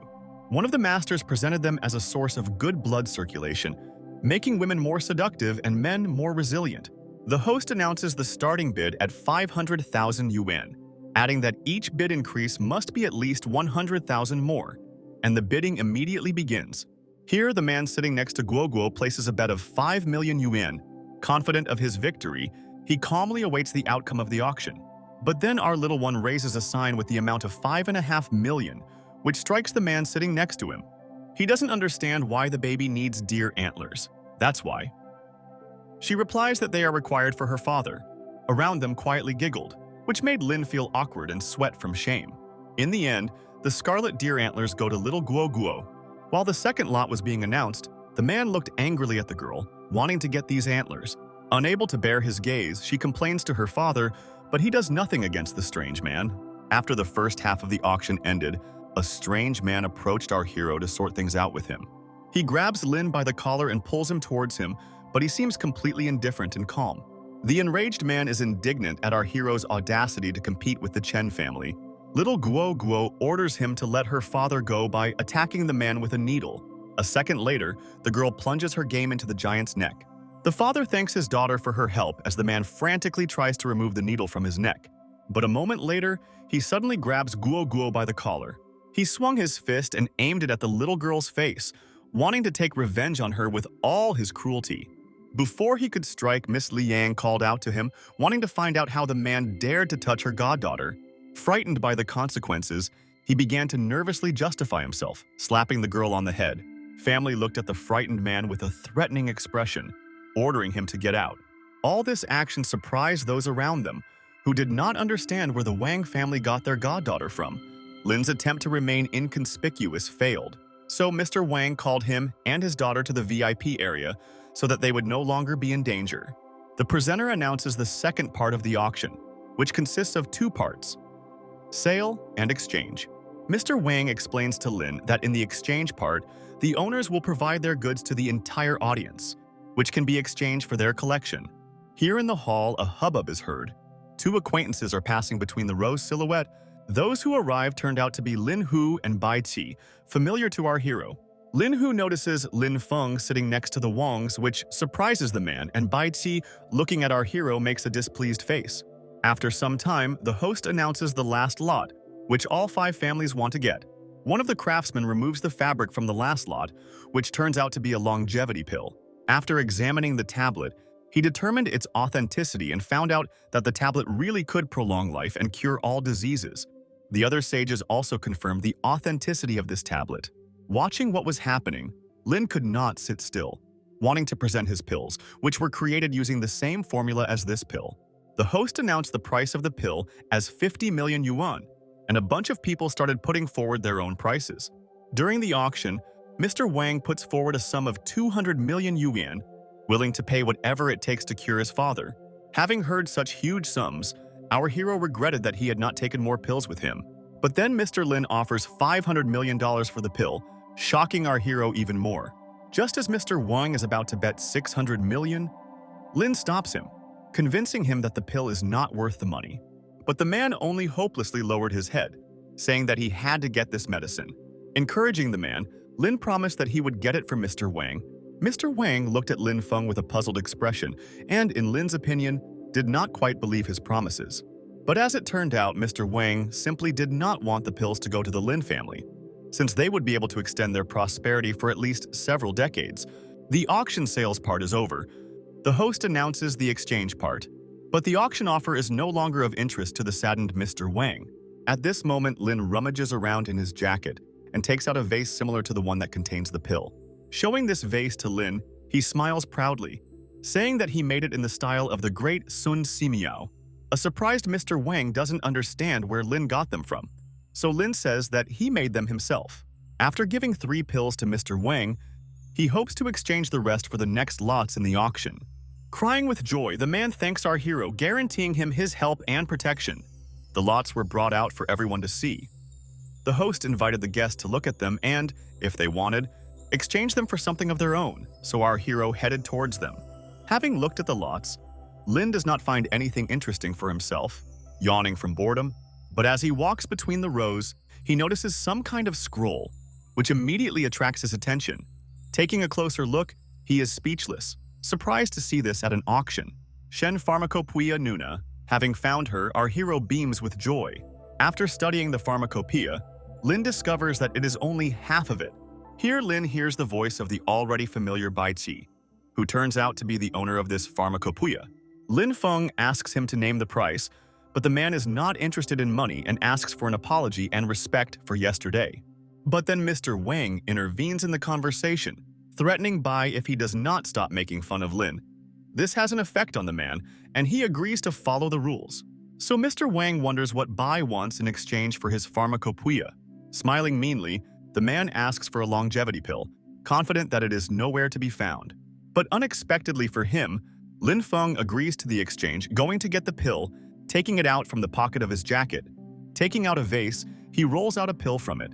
With a completely calm look, Lin casually tosses the pill to Bai, wanting to quickly take the bamboo sheets with the pharmacopeia. But Bai Qi ignores Lin's gesture, doubting that it is genuine, thinking that our hero is going to deceive him. Lin tells the man that he shouldn't have taken the pill because it's quite expensive, to which Bai replies that if the pill is truly genuine, then Bai Qi will hand over the pharmacopeia and call him father. Lin emphasized what he had said and drew the attention of those around him to Bai Qi's words so that he would not try to avoid losing. The bastard continued to mock our hero, assuring everyone that such an idiot could not have possessed these pills. In response, Lin suggested asking the Huatuo masters to identify the authenticity of the pills. 3 old men were approaching the men to find out what was going on, and noticing them, he offers the masters to test his pills. Taking the vase with the pills in their hands, they smelled a characteristic smell that left them amazed. The old man took the tablet out of the vase, wanting to examine it as soon as possible. Twisting it in his hands, the master admired the shine and freshness of the pill. In the end, the delighted Huatuo masters confirmed the authenticity of the pill, praising the doctor who made it. The people around them, along with Bai Qi, could not believe this outcome. Having appreciated the tablet, the masters wanted to know who the creator of this miracle was, but Lin decided to keep the creator's name a secret.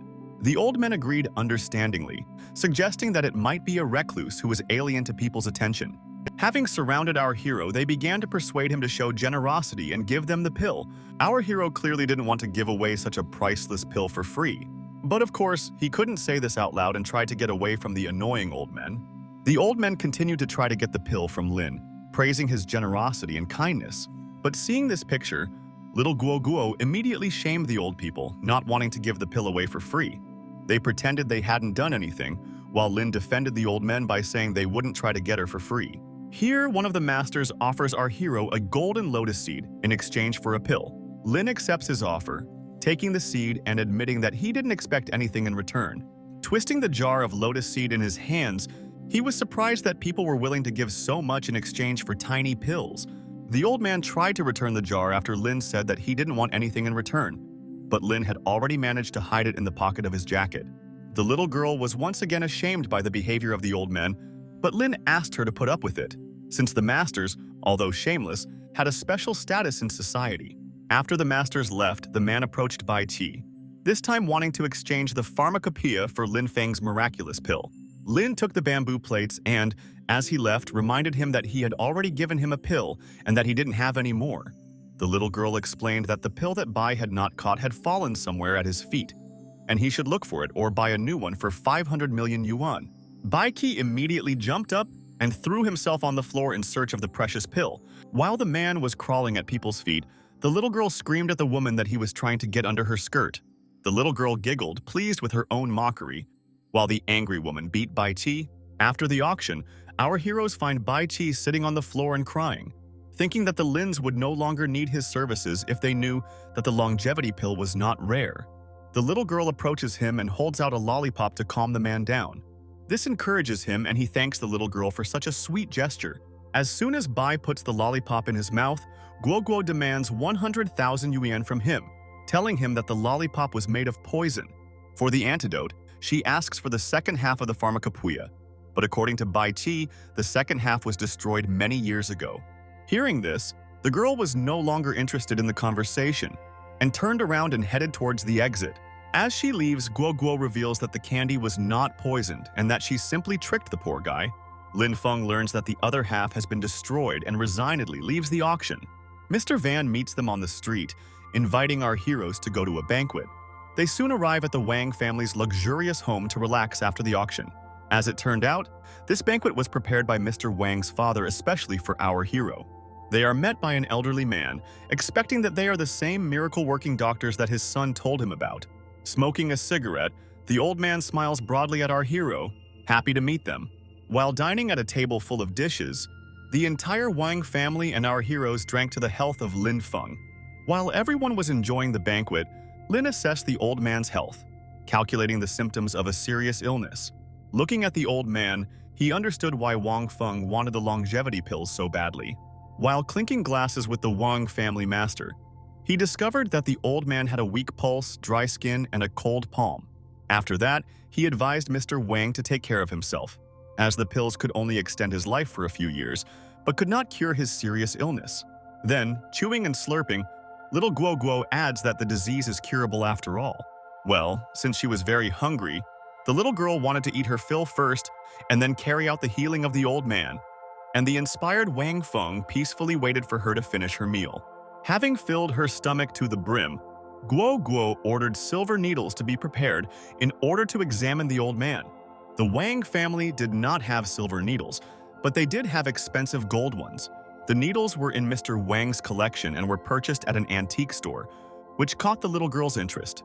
The servant opened a roll of fabric with needles and showed them to the guests. After looking at the needles, the girl, with disappointment on her face, twisted one of them in her hands, noticing that they were heavily oxidized. Having devalued the golden needles, the girl handed one of the needles over to her father so that he could examine them. He looked at the needle carefully with a concentrated gaze. After sniffing the needle, he figures out that it is from the Golden Fu Shi set, which surprises him because this set is in the same place as the Silver Dragon set. The layer mistakenly called rust turns out to be a protective layer of silt, which can be removed after calcination of the needles, which our heroes are going to carry out. Lin Feng held the needles over the fire in the fireplace for half an hour while the others watched the process closely, waiting for the result. Eventually, the man pulls out a sparkling golden needle, completely free of the layer of silt. Looking at the needle, little Guo smiled enthusiastically, asking her father to give her this golden treasure. With a needle in her hands, the little girl approached the old man, offering to make a deal with her. The terms of the deal were to treat the old man in exchange for these needles. The old man agrees to the baby's terms, ready to give her the entire set. Guo proceeds to heal Mr. Wang after hearing his positive response to the deal, but Wang Feng asks to check the girl's pulse, which the girl's father had already measured during dinner. Therefore, the little girl only clarifies the old man's symptoms in order to convince everyone of the correctness of her treatment. Hearing his affirmative answer, she begins the treatment, waving the golden needle over Mr. Wang's body, and with great speed, he inserts the remaining needles, piercing the old man's chest. After the procedure, Mr. Wang tensed up, closing his eyes and clenching his teeth. A few seconds later, he spits out a lump of blood, hitting Wang Feng right in the face. After what happened, the man asks what happened to his father, and the little girl, with her usual professionalism, tells him about a hemorrhage in the old man's lungs. After spitting out this blood, he felt noticeably better and happily thanks little Guo. The little girl, having got a taste for it, offered him her help in exchange for something from his collection. for which Lin Feng reprimanded her. To complete the treatment, Lin signs Mr. Wang with herbal medicine to maintain his health. Then, the little girl asks for deer antlers, which, as it turns out, she saved for her godmother, which touches Wang Feng very much. To heal the woman's body, the girl will write out a prescription and prepare a special decoction. I did all the work. The men were sitting happily in the hall, drinking tea, talking about their own things. Then Lin's phone rang, and when he picked it up, he heard Yue Tian, who reported that Yin Er had disappeared. On alert, he immediately prepared to go and help Miss Lin. He told Van that Miss Tan wanted to see Guo Guo at school, and he informed her that it was time for them to go. Bowing to Mr. Wang, Lin promised to visit them soon, and the Wangs promised their family's help whenever he needed it. The men said goodbye to Guo Guo, hoping to see the baby soon, even though she lived far away. A second later, Mr. Wang commands Feng to send Guo Guo and Lin Feng home by helicopter, and the boys went to Qinghai on a private helicopter, and an admiring Guo Guo thanked the old man for her first flight. While they were flying, Lin thought about Yin Er and what could have happened in Qinghai, and the little girl carefully looked at the views from the window. Upon arrival, the man immediately went to Yue Tian, asking about Yin Er and asking her to call the police. Miss Bai stood next to Yue Tian. She told Lin Feng that there was no point in calling the police since she had been taken away by Lin Yi. What she heard scared Guo Guo, and she tried to find out from her father what had happened. But her father did not answer her and tried to find out more about Yin Er's kidnapping, and as it turned out, Miss Bai saw with her own eyes how Lin Yi was kidnapped. The man was not ready to interfere in Lin Yi's family affairs, so he could not think of how to help her. This answer made Miss Bai angry because Yin Er was taken away because of him. And in the meantime, Guo Guo was about to call Mr. Wang to help them. But Lin didn't want to involve the Wang family in this and simply took the phone from the girl. Having taken the phone, the man was about to leave, calling the girl to follow him. He decided to leave to come up with a better plan, but there was a clear look of excitement on his face and you could tell he was worried.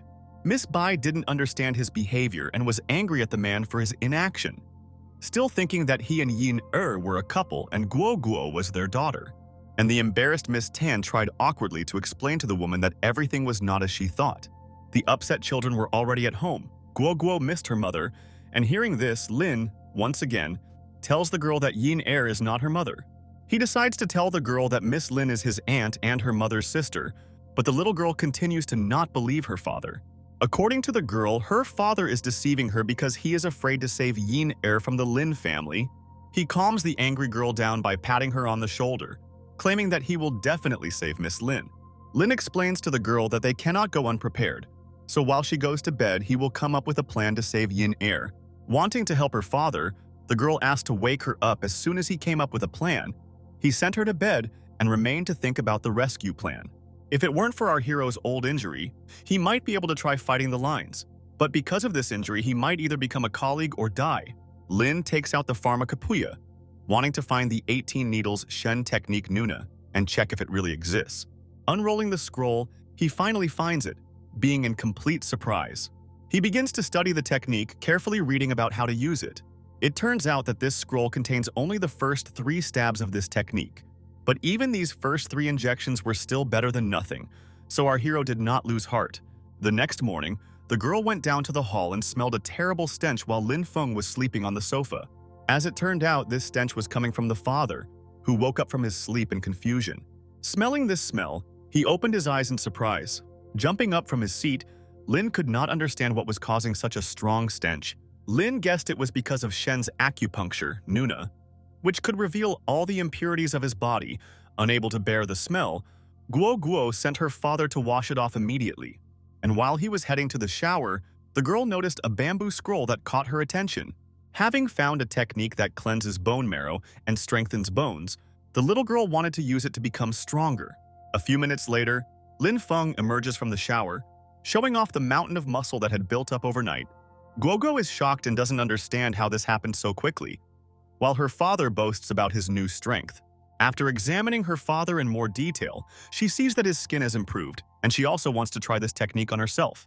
She asks her father for permission, wanting to clean the bone marrow too. He tells the girl to lie on her stomach while he gets dressed and comes to help her. A few minutes later, the girl is lying on the couch while Lin takes out the needles to use this technique, while promising that he will save her mother and she has nothing to worry about. He places the needle on the baby's back, announcing the beginning of the procedure. While performing the procedure, he hears the doorbell ring, which distracts him from giving his daughter acupuncture.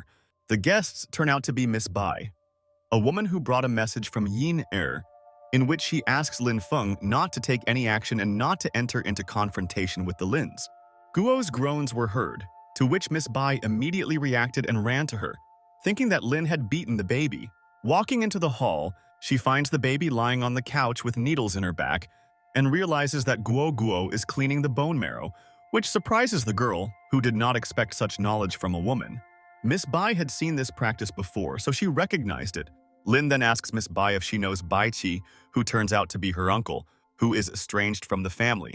The man is surprised because he thought that Bai Qi was the master of the Bai house. Bai Qi was expelled from his home for slandering the Bai family and now has no connection with them. Lin Feng shows Miss Bai the pharmacopeia, pleasantly surprising the woman. She is angry at Bai because the scoundrel stole the family heirloom and dared to sell it. After examining its contents, the woman discovers that instead of 9 injections, there are only 3. Lin suggests that Bai could have hidden the other 6. Lin decides to ask Miss Bai if she knows how to stab the other 6, and she replies that her grandfather might know. Hearing this, Lin asks to be introduced to the Bai family's grandfather, hoping to heal his old wound. 2 days later, while Lin was at the master's 99th birthday party at the Bai family home, little Guo was bored in her lessons. She wrote her assignments indignantly, dissatisfied with her stay at school, but since her father promised to save Yin Er, the girl agreed to go to school and sit through boring lessons. She began to scribble something aggressively in her notebook, angry at the injustice being done to her.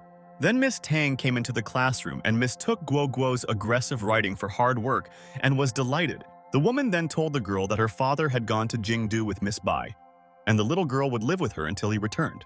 Guo was not happy about this because she expects the teacher to constantly keep an eye on her, but the girl is still too young to live alone. In the end, Miss Tang dragged a disgruntled Guo home to pack her things. They arrived home discussing what the girl should take with her, but then the little girl discovered something dangerous and stopped Miss Tan at the entrance to the house. Frowning, she ordered the stranger to leave, waiting, frozen in place. An unfamiliar man came out from around the corner, looking for the girl's father and wanting to know where he was. The girl calmly asks the man who he is, but he refuses to answer until he knows where Lin Feng is. Guo replies that he ran away with another woman, leaving her alone. Not believing the girl's words, he threateningly takes out his knife, and swinging his knife, he quickly approaches little Guo. The little girl pushes Miss Tan aside, protecting her and preparing to take the stranger's blow. She quickly ducks under the knife's blow, not giving the man a chance to hit her. Then he grabs him hard and unexpectedly by the hand that holds the knife. The girl breaks his arm, and with a crunch of bones, the knife falls out of her. The girl pulls the man by the arm, which brings her closer to him, opening up the opportunity to hit him. She throws him abruptly, causing the stranger to be unable to stay on his feet. Taking advantage of the moment, the girl kicks the man in the chest with great force, causing him to cough up blood. Due to the powerful impact, the man flies into the wall with a loud sound, causing Guo to worry about the integrity of the wall, which costs a lot of money. She runs up to the frightened man, whose 3 ribs she has already broken with 1 blow, and forces him to pay for any damage to the house. Taking the scoundrel by the collar, she begins to ask questions about who he is, what he is doing here, and why he needs her father. The man lies that he is her uncle and has come to return the money to Lin Feng. The girl became noticeably angry when she heard his answer, clearly not believing his words. Guo begins to beat the man until he tells her the truth, as she does not believe that her greedy father could lend money to someone. In the end, the man gives in and tells that the Lin family promises a huge reward for our heroes. Hearing this, the little girl asks Miss Tan to call the police and get rid of this scoundrel. Meanwhile, in Jingdu, Ling Feng and Miss Bai were preparing for the Bai family festival, preparing a gift that her grandfather would definitely like. Miss Bai prepared a jade scepter for our hero to give to his grandfather, for which she ultimately asks for 1,008 million, causing our hero to be outraged. Then the women advise our hero to appease the grandfather in order to ask for training in the remaining 6 injections. At the head of the festival sat an elderly man. Although his family was not among the 5 families of Jingdu, he had social influence and many tried to please him. Following Miss Bai, Lin examined the old man and realized that his martial arts skills were very strong, so our hero would not be able to defeat him if a fight broke out. Those present at the party began to discuss Miss Bai's appearance, whispering that Lin Feng, who was walking next to her, was a gigolo who wanted to get the Bai family's money. Listening to these gossips about her, Bai Ru restrained herself, but her face showed irritation and resentment. Grandfather also heard these discussions and ordered everyone to shut up and stop judging his granddaughter. After greeting his granddaughter, he smiled kindly at her, inquiring about her life away from her family. Baijiu proudly announced that she was already a police captain and that she was living well. He was happy for his granddaughter and proudly announced that the Bai family finally had a worthy heir. The woman then introduced our hero to the grandfather. Ignoring the prodding of the rest of the family, Lin Feng bowed before his grandfather, handing him the jade scepter, and one of the family members continued to tease Lin, calling his gift cheap and humiliating. Miss Bai tried to shut the impudent fellow up, but he continued to mock and provoke her. After presenting the gift, Lin took out the bamboo scroll containing the pharmacopeia, wanting to return it to its owner. The shocked head of the Bai family wondered where Lin got the Shen pharmacopeia from, Nuna, which is passed down in their family from generation to generation. His grandson, without ceasing his mockery, slandered Lin, saying that he had stolen her and was now trying to get her back. But this time our hero restrained himself and was rude to him in response. But then Bai Qi unexpectedly showed up at the celebration, heading towards Lin Feng with a claim. The man began to indignantly prove that he was guarding the pharmacopeia, and Lin had stolen it by deception. But Baijiu stood up for Lin and asked for proof that he really stole her, not believing Bai Qi, who had been expelled from the family. The woman's attitude towards him irritates Baiya, and he, angry, demands more respect from her. Bairu then tells his grandfather that Lin Feng did not steal the pharmacopeia, but bought it from Bai, who is to blame for its disappearance. The angry grandfather wants to hear an explanation from Bai Qi, who only makes apologetic excuses. He asks Bai to present evidence so that he can prove that he is telling the truth, and that Bai agrees. As it turned out, Bai Qi was hired by the Linyas to use the Bai family to get Ling Feng out of the way. Lin Feng crossed his arms expectantly, looking completely calm and confident as he waited for Bai Qi to give him proof. Of course, Bai Qi did not prepare any evidence and only came up with the idea of asking Lin to show the receipt for the purchase of the pharmacopeia. Lin Feng denied the existence of a receipt, since the transaction is considered paid when the goods are received, and recalled the presence of witnesses at the auction. But the agitated Bai accused our hero of slander and could present nothing more. In the end, not believing Bai Qi's words, the head of the family kicks him out, angry at his impudence and lies. Then, turning to Lin Feng, he asked for his forgiveness, which caused a negative reaction from his grandson, who had been egging our hero on the whole time. In response, Lin blamed the Bai family heirs for ending up at the bottom due to their foolish behavior. Insulted by Lin's words, the boy became furious, jumped up, and threw his fist at the man. Lin Feng intercepted his fist, squeezing it tightly and preventing the guy from throwing a punch. He squeezed his palm, making it impossible for him to move. Crying in pain, the boy began to call his grandfather for help, who, feeling ashamed because of his grandson, asked him to take him away. After apologizing to the guests, the head of the Bai family invited everyone to the dining room for a meal. Bai Ru headed towards the dining hall with all the guests, calling Lin Feng to follow her. But then they were stopped by someone clapping Lin Feng on the shoulder. Old man Bai decided to thank Lin Feng for returning their family treasure to them. Grandpa also guessed that our hero didn't just come here to return her, and then Lin asked the head of Bai to teach him Shen's acupuncture techniques, Nuna. This request surprised the old man a little, but at the same time interested him, since only Bai and the people from there know how to perform this technique. In exchange for teaching him, Lin Feng brought the old man a gift. The offering turned out to be a longevity pill, and the old man immediately realized that Lin Feng was the one who gave the 3 longevity pills to the Huatuo masters. The old man also heard that he had exchanged them for the Golden Lotus family, and then hinted that teaching the Shen technique Nuna is worth the price. Then he asked Lin if he was married, since the old man wanted to get a man like our hero into his family, but Lin was already married and had a 6-year-old daughter. The cunning old man replied that the technique was only passed on to the male heir of the Bai family, so Lin Feng could marry Zhou, which left the boys perplexed.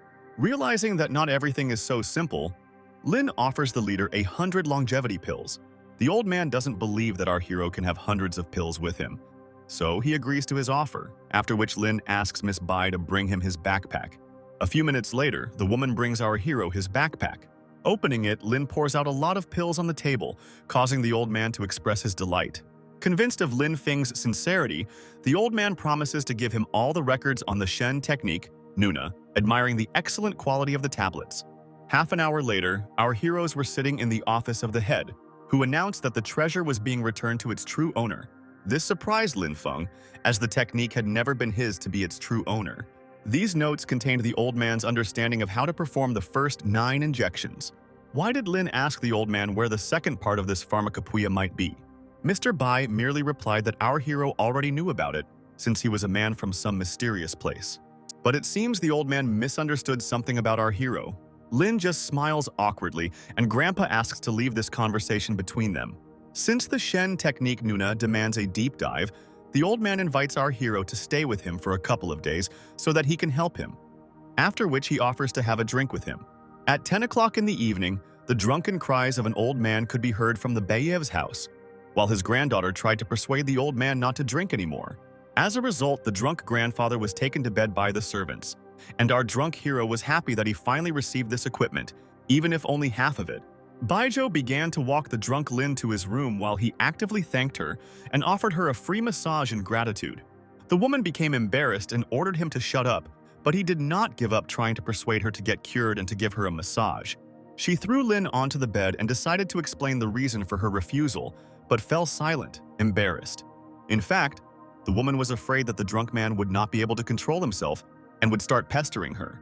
Lin headed to the shower to sober up and returned to massage Miss Bai. While he was taking a shower, the woman sat awkwardly on the bed, embarrassed and blushing. Our hero returned from the shower quite quickly, wearing only a robe, cheerful and in a good mood, and asked Bai Zhou to undress. While Lin was massaging the woman, Grandpa Bai approached the door of the room. Without knocking, he opened the door of the room and walked inside to ask Lin Feng something. Entering the room, he found our hero massaging his granddaughter's breasts, and this did not embarrass him in the least. He apologized and asked them to continue, then quickly slammed the door behind him. Lin hastened to stop him and explain that the old man had misunderstood everything. Sometime later, Lin was sitting with Mr. Bai drinking tea and discussing yesterday's misunderstanding. The man tried to explain that there was nothing between him and Miss Bai, that she was simply undergoing therapy sessions with him as usual. But the old man does not believe him, thinking that these are all excuses not to marry Zhou, angry that, according to Lin, this is not the first time they have been alone. Lin Feng reminded him that he was married and had a 6-year-old daughter, to which old man Bai suggested that he simply get a divorce and leave the child with the mother. Our hero doesn't like this idea, and the old man continues to accuse the man of trying to fool his granddaughter. Mr. Bai sternly put forward his options for resolving this situation. The first option was for Lin to marry his granddaughter, join the family and change her last name, or return all the technical materials. Lin Feng didn't like how the old man was pressuring him and asked if he had any other options. Smiling suspiciously, the old man answered our hero's question in the affirmative. Then a vase flew to the floor, breaking with a loud crash. After that, armed men flew into the room, surrounding Lin Feng. The old man organized a raid on our hero in order to force him to marry Bai Ru. At the old man's command, the bandits rushed at our hero, who had managed to arm himself with silver needles. Having dealt with them in seconds, Lin decided to find out from Mr. Bai why all this was done. Having set off on the run, our hero decided to convince the old man one last time that there was nothing between him and Bai Zhou. Here the old man bangs on the table, forbidding Lin to leave his house without his permission. Lin Feng replies that he wants to resolve everything peacefully without fights and battles. Bai Zhou appears in the room, looking in horror at what her grandfather has done. She tries to persuade the old man to let our hero go, but he doesn't want to listen to her attempts to protect the man. Zhou moved closer to her grandfather, whispering something in his ear. Without listening to her, he put forward his conditions to Lin, that he would be able to leave if he could withstand 3 blows from the palm of the hand of the old man. Lin has no choice but to agree with the adamant old man Bai. Here, the old man jumps up and, with a raised palm, approaches Lin at high speed. With the first blow, he moves Lin Feng from his place, but he still managed to stay on his feet. Bai immediately strikes a second time. Noticing that Lin has basic kung fu skills, he uses his internal energy to strike harder. The powerful blow causes Lin to cough up blood, worrying for his life. He wonders what could have changed the old man's attitude towards him so drastically. and why he receives such merciless blows from him. Bairo tried to stop her grandfather, but Bai Qi appeared behind her. He shut the woman up by covering her mouth with his hand so that she would not ruin his plan. Barely able to stand on his feet, Lin Fei gave himself acupuncture to recover a little. He looked up at the old man, smiling insolently and waiting for the final blow. The old man noticed how Lin activated the potential energy of his body with acupuncture and frowned. This did not stop Bai, and he visibly tensed before delivering a third blow. He gathered all his strength into his palm, and with a sharp movement, he struck at Lin Feng. After a powerful blow, Lina moved again, and blood poured from her mouth. But he stood his ground, keeping his balance and remaining conscious, which surprised the old man, who expected to defeat our hero. Frozen in place, he looked at Lin Feng in surprise. Our beaten hero was about to leave, as the old man promised to strike him 3 times and then let him go. Bei kept his word and let Lin go, expecting to hurt him more as the Lini wanted from him. Bai Qi wanted his father to deal with Lin Feng, as the Lins had told him to do so that the Bai family would become a true aristocratic family. Otherwise, their family would be finished. The old man wanted to marry Lin to his granddaughter so that he would enter their family, but he was left with no other options but to fight him. But unexpectedly for him, our hero stood firm. Finally, he asked Lin Feng not to involve other family members in this, and our hero had no intention of doing so. After that, Lin hurried to get out of this place as quickly as possible, but the dissatisfied Bai Qi did not want to let Lin Feng go, to which his father replied that he let the man go because he gave his word, but what happened to him outside was no longer his business. So the vile Bai decided to deal with our hero outside the home. Bai Zhou was very disappointed in her grandfather, who justified himself by saying that he did it for the sake of their family. On the street, Lina Feng was met by a crowd of armed men led by Bai Ti. But then our hero's old injury makes itself felt, and he noticeably weakens. Bai Ti commands the crowd to attack Lin. They rush up and run to attack him. Our hero gets ready and in a split second throws a multitude of sharp needles into the crowd. The needles pierce the attackers and they fall apart, losing consciousness and the ability to continue the fight. An enraged Bai commands the remaining bandit mob to capture Lin Feng.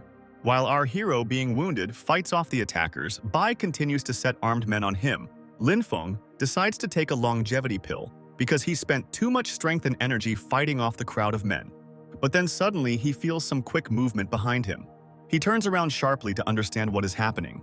It turns out to be Miss Bai, who stands in front of him, offering to take her hostage so that Bai Ti and the crowd of bandits will let him go.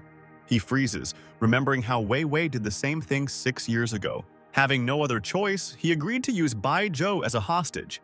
He put the needle to the woman's neck and screamed for her to let him go, but Bai Ti told her not to listen to him.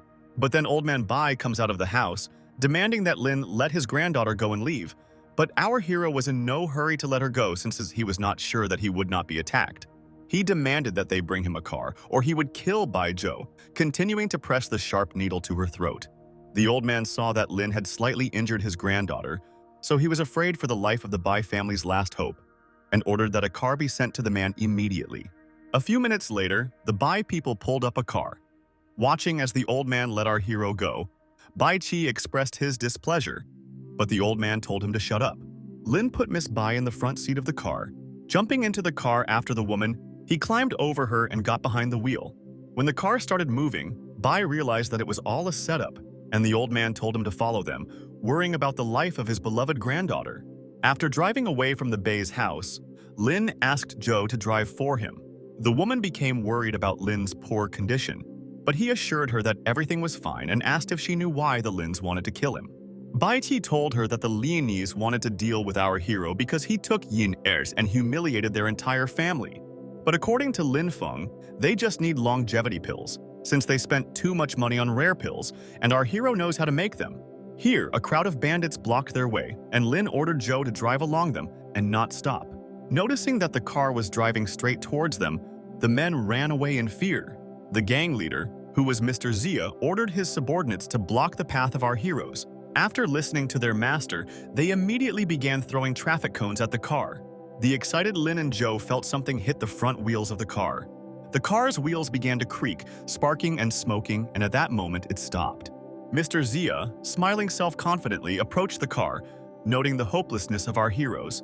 Our hero recognized him and reminded the scoundrel how he screwed up at their first meeting, not being the least bit afraid of his bandits. Annoyed by Lin Feng's boldness, he ordered a crowd of his men to drag Lin out of the car and beat him up. But then, out of nowhere, Guo Guo lands on the car, determined to fight back against the bandits who attacked her father. Seeing his daughter, who was supposed to be at home, our hero was very surprised, but the girl could not sit at home and came to save him.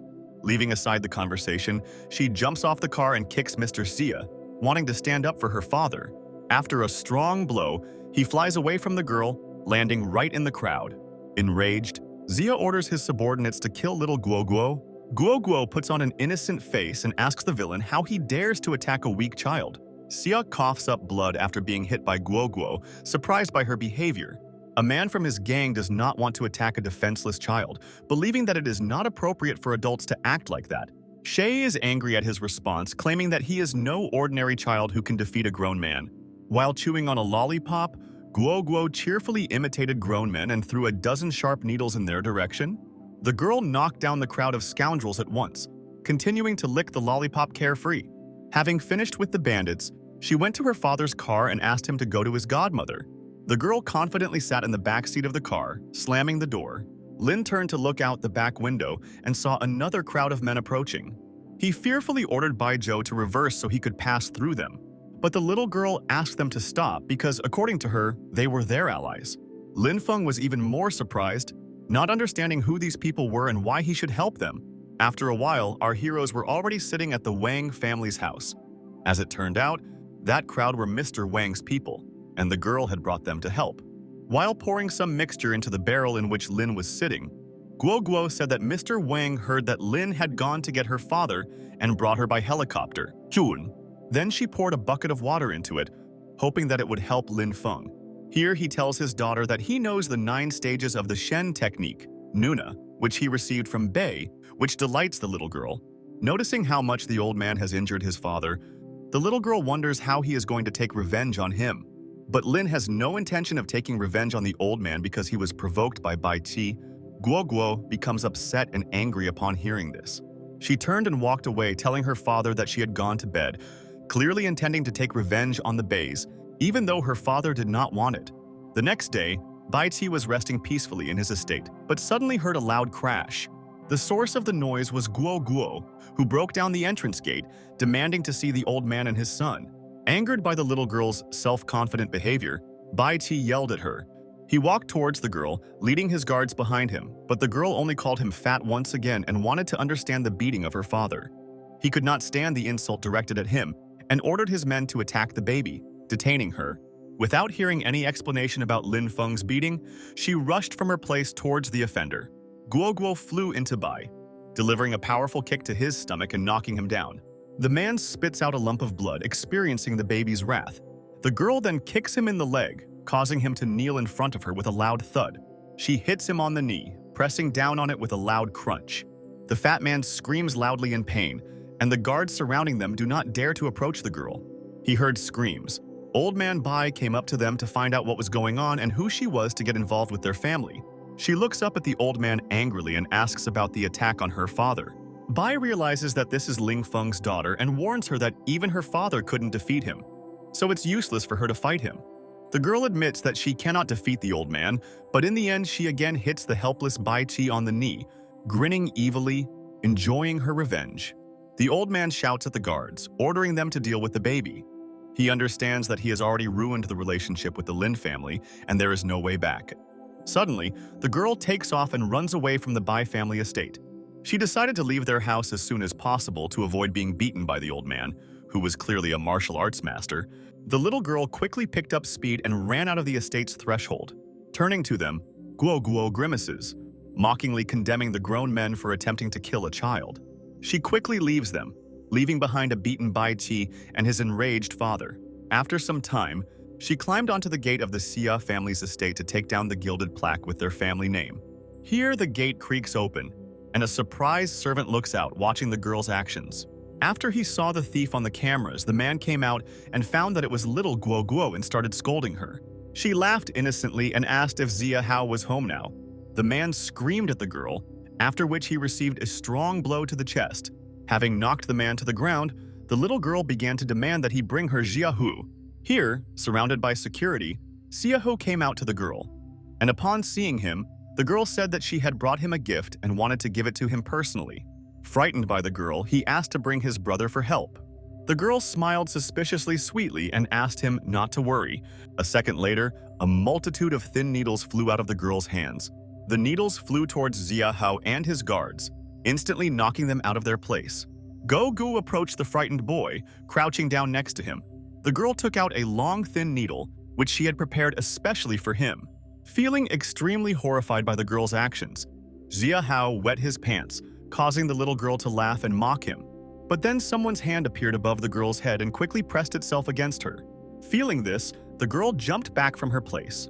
The stranger turned out to be Xia Zhengting, Xia Ho's brother. The baby landed softly on the ground and condemned the boys for accusing her of cruelty, although they were the ones who started persecuting her family in the first place. A frightened Xia Hao cried and grabbed his brother's leg, begging him to grab the girl so he could get the formula for the longevity pills. This guy was strong enough to defeat our Guo. He wasn't that easy to fool. Throwing his brother aside, he quickly walked towards the girl, swinging his fist. Suddenly the phone rang. The girl picked up the phone, busily stopping the fight with Zheng Ting. The caller was a disgruntled Lin Feng, who told the girl to come back quickly and not to get into trouble before she was caught. Zheng Ting approached the girl, demanding to give him the phone, wanting to talk to Lin. The girl agreed and gave him a suspiciously sly look. At that very second, Guo threw something towards him, and he instantly grabbed the object that the little girl threw. He looks into his palm and discovers a boulder, looking at it with confusion. While the man looked at the stone in his hands in surprise, the girl quickly headed towards the exit of the estate. He clenched his hand angrily and broke the cobblestone, shouting at the guards to stop the little girl. A crowd of men chased a fleeing girl through the narrow streets of the city. Running away from the bandits, Guo quickly turned the corner. Turning the corner, the girl found an open door and without a doubt ran inside. As a result, the villains lost sight of the girl, who was hiding inside the building at the time. They ran on and the little girl giggled and mocked the fooled bandits. Then 3 old men appeared behind the girl, praising her skeleton, which was ideal for studying traditional medicine. They recognized Lin Feng's daughter and were delighted to meet her. One of the old men said that he had been looking for a successor for many years and offered the talented little girl to become his apprentice, but she did not believe him. He took the girl by the hands and assured her of his seriousness, rejoicing that he had finally met his ideal student. But then another old man accused his colleague of injustice, since he was the first to say that he wanted to take the girl as a student, thus wanting to get the longevity pills. As a result, all 3 of them began to argue about who would get Guo as their student, and the girl wanted to express her opinion. They continued to argue and put pressure on the girl to decide which of them she would choose as a teacher. At the same time, in the Wang family's conference room, Mr. Wang was angry and explaining to the Lins that he would not allow them to harm Lin Feng, but the self-confident Lin Tianzheng told him not to interfere, wanting to discuss Lin Feng and Yin Er's wedding. And the old man realized that the man wanted to lure out and kill Lin by deception, as he had done with some other guy. This guy was our hero, who was deceived by Linny in the same way 6 years ago. Lin threatened Mr. Wang and he threatened back, not allowing himself to be treated like that in his own home. At this point, Lin Feng spoke up and said that he and Yin Er were just friends, so there was no need to discuss the engagement. Tianzheng continued to be rude, calling our hero a coward, feeling that he had met Lin before. In Lin's opinion, the Lin family is sacrificing the reputation of their heir just to get the recipe. Then Tianzheng gives him 2 options. He could choose to go to the lines or voluntarily give up the prescription. Lin Feng is slightly flustered, but doesn't show it and agrees to just give them the recipe. Guo enters the room and refuses to give up their formula, infuriating Tianzheng. And the little girl, as usual, answers the men dismissively, showing with her whole appearance that she doesn't care about him. Lin hysterically accuses Mr. Wang of manipulating the child. At this moment, Guo screamed that they wanted to torture her, calling for help from the masters.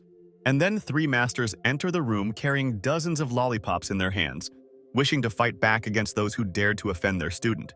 The girl hid behind them and complained about Tianzheng, who, according to her, threatened to beat her. Lin Feng looked at the girl and the masters in surprise, not understanding when she managed to become their disciple. She met his gaze and silently promised to tell him later. One of the masters approached Tian to find out why he was threatening their apprentice. The man became worried and pretended that there was a misunderstanding, but the girl continued to insist that the man was threatening her, and asked the master to beat up the impudent man. After listening to the girl, the old man beat up everyone from the Linya house and threw them out of the estate. Then the girl's father thanked the craftsman who came to help. The old man patted Lin on the shoulder and told him to pay Guo Guo a few thousand for pocket money. Lin was slightly indignant and glanced at her daughter, who was acting suspiciously serene. The satisfied old man approached the girl and declared that with their support she would be able to rule the entire city, which delighted her. And without thinking twice, she wanted to go to the Lin family to save her mother. But her father didn't like this idea and tried to stop the girl, who immediately began to cry and accuse him of cruelty. One of the masters stood up for her, to which Lin replied that he was simply worried about her safety. The master then convinced him that Guo Guo would be fine as long as they were close. Lin bowed respectfully before him, believing the old man's words, realizing that the girl had won very strong support from the masters. After some time, the masters and the baby visited the Lin family's house, demanding that they bring Guo Guo's mother. They continued to harshly demand that the woman be released while the calm Guo Guo waited to meet her. Tian Jing, who met them, kindly replied that if she wanted to see her mother, she should go to the police station, and the girl said that her mother was Lin Yin-er. But the surprised man said that this was impossible. This answer angered the little girl, and she continued to stand her ground. One of the masters stood up for the little girl and demanded that the master of the Lin family be called if they did not allow Guo Guo to see her mother. Tian agreed to bring Yin-er since the master was in seclusion. 5 minutes later, he brings Yin-er to the baby, who happily runs towards her, calling her mom. But the woman pushes Guo Guo away, claiming that she cannot have children because she is not even married. Tears well up in the little girl's eyes. She doesn't want to believe Yin-er's words, assuming that she has lost her memory. The women simply turned away from the girl, not accepting her as their daughter. Guo Guo continued to try to get her mother back and, believing that she might be threatened, asked for a sign, but she only waved it off. Yin-er leaves, saying that she cannot have such a grown-up daughter and she does not have time for it. The worried masters began to calm the saddened girl, promising to do whatever she wanted. As she was leaving the estate, one of the masters offered to get her as many mothers as she needed, and the second one gave her a unique copy of the medical records, just so she wouldn't be sad. Having taken the rare copy, the girl promised not to give it to anyone, even if she was threatened with death, and the master replied that he still had a lot of them, so there was no point in sacrificing it like that. This confused the girl because she was told that it was a unique copy. In response to the master's consolation, Guo Guo said that she was only pretending in front of the Lins and that she was actually fine. The old men looked at the girl with slight disappointment without saying anything in response. In the end, the master suggested that the girl go back and study medicine since they had solved all her problems, but the girl got out of it by saying that she needed to go to school. The old man said that Lin had written to him that it was time for the girl to return to Qinghai to resume her lessons, as her teacher was looking for her. The next day, Guo Guo had already returned home, begging Lin to give her a few days off. But the little girl could no longer miss school. Approaching the house, our heroes notice an open door, which was definitely closed when they left. Fearing for their property, they quickly headed inside to check if everything was still in its place. The girl screamed loudly, alerting her father, who was already heading towards her. When he entered the house, he found the little girl sitting on the floor among boxes and other junk. As it turned out, the girl found her restaurant discount coupons torn and ruined. Crying over them, Lin yelled at her for her unnecessary coupons, ordering her to check if the money was in her room while he checked in the kitchen. The guys searched the whole house and eventually found the hidden money. Then, lying on the sofa, Lin Fei realized that it was the Lins who came for the pill formula. He asked Guo Guo about the meeting with Yin-er, and she told him that the woman pretended not to know her and nothing more. Lin praised the woman's actions, as if she had not done it, the little girl could have gotten into big trouble. Upset again, the girl accused the hated Linyas of taking her mother. The father decided to cheer up Guo Guo by promising that one day, their whole family would be reunited again. And then, after a pause, told the little girl to clean the house. Dissatisfied with his instructions, the girl demanded that the police be called.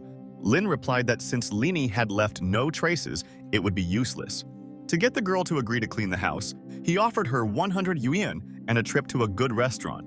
Accepting his offer, the little girl slapped Lin's hand as a sign of a successful deal. After some time, the tired girl and her father left the house, heading to the restaurant, as he promised.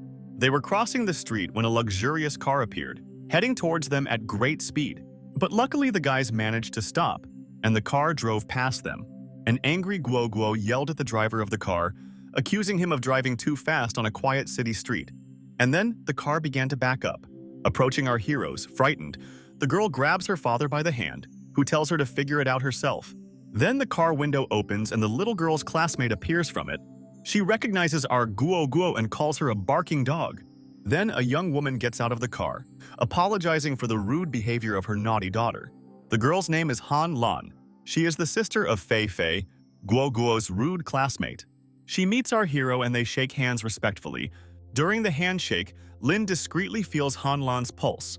He tells the woman that she looks pale and fragile, but at the same time she has a very rapid pulse and this is wrong. Han looks at him in surprise, assuming that Lin Feng is a doctor, to which he only modestly replies that he knows a little about medicine. Then the girl gets a call, and before leaving, she leaves her phone number to her new acquaintance and asks him to call her later. After this incident, our heroes finally reach the restaurant and greedily pounced on the food, astonishing the restaurant staff with their gluttony. Having filled their bellies with food, the girl was indignant why they were not eating in a fancy restaurant, but in an ordinary diner. Then the girl notices that Lin's phone has started ringing, informing him about this. The man picks up the phone and hears the voice of a child begging Lin to come and help his sister, then giving the address. He asks in surprise where the girl got his number, to which she replies that the property management gave it to her. When asked why the little girl didn't call an ambulance, she replied that only our hero could save her sister's life, so he jumped up and took Guo Guo with him and headed to help. After some time, they found themselves at Han Lan's house, where they were met by her younger sister. The girl took them to the bedroom where Han Lan herself lay unconscious. Seeing her, Lin was surprised that he had discovered her illness during the day, and that she had already had a seizure at night. After the guys examined the patient, they discovered that she had been poisoned by the goo snake venom. Han Lan had all the signs of poisoning because her abs were burning, her chest was filled with gas, and her tongue was falling off, and if she was not treated, she could die within a year. The girl was lucky that she met our hero, since an ordinary doctor would not have been able to cope with this, and having taken out a needle, he was going to bring her to her senses. He carefully inserted a sharp needle between Han Lan's eyebrows. Later, the girl opened her eyes. In our opinion, her look was weak and tired. Noticing Lina Feng, she asked him what was wrong with her, and her little sister cried and replied that she might die from the poison of the goose snake. Hearing this, she became frightened, not understanding where he could have come from. He just looked at her suspiciously and replied that she knew better where he came from. Then Han Lan coughs and black liquid splashes out of her mouth. What she sees frightens her younger sister, and she starts to cry. The girl panicked, begging Lin to help her, for which she was ready to pay him 2 million. Hearing about the money, with a face full of seriousness and courage, he assured her that he would save her and remove the poison from her body. He was going to write out a prescription and send Guo Guo to buy him herbs and a bandage. Half an hour later, our heroes entered the girl's room and brought the medicine with them, while her sister, panicking, urged them on. Leng Feng commanded Guo Guo to hold the girl's shoulders and Fei Fei to grab her legs. He lifted the girl's sweater, holding the medicine he had just prepared towards her. Since the goo snake is sitting in Han Lan's stomach, and our hero does not have the condition to pull it out directly from there, he will pull the snake out with herbs. He pressed the herbs harder on the girl's stomach, trying to heal her faster. The girl screamed in pain. Lin sent his daughter for some potion, asking the girl not to move. Her face turned pale and sweating. She asked in a weak voice where Lin was going to pull the snake out from. He calmly replied that the snake would come out of her anus. Hearing this, the girl was horrified. At 10 o'clock in the evening, Guo Guo brought the prepared concoction to give to Han Lan to drink.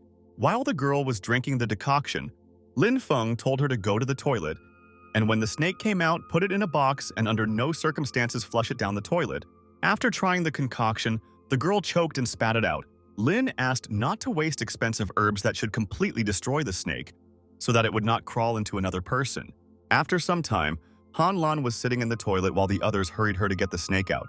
She succeeded in the end, and the girl came out of the restroom with the box in her hands. Seeing it, Guo Guo calmly asked about the purity of the snake.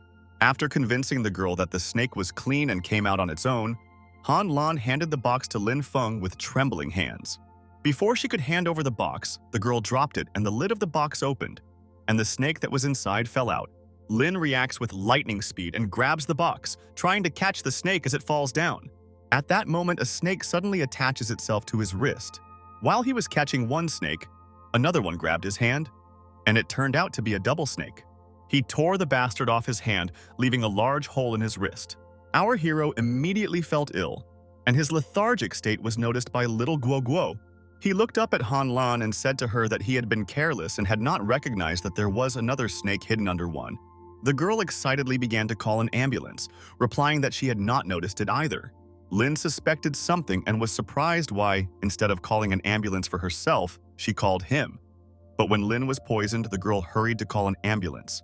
He told Guo Guo to return home, because he needed to get the snake out of himself and then deal with Han Lan and find out who she served. Arriving home, he sat on the sofa and asked his daughter to insert needles into her arm to seal the dots. In one fell swoop, she inserted the golden needles into her father's arm so that the snake would not have the opportunity to crawl deeper. With a separate needle, he scratched the hole through which the snake crawled into his body, and slapping his hand, our hero made the snake fly out of the wound. The snake fell to the floor and was immediately crushed by Guo Guo's foot. After crushing the snake, she asked her father how he felt. He replied that he needed to detoxify his body and the girl should wash the floor and the sole with which she crushed the snake. Lil decided to use Shen acupuncture Nuna, which is able to cure any disease, as well as neutralize all types of poisons. After leafing through the pharmacopeia, he found the acupuncture technique he needed. The next day, our hero was sitting in his room, worried about him. Guo Guo came into the room to check on him.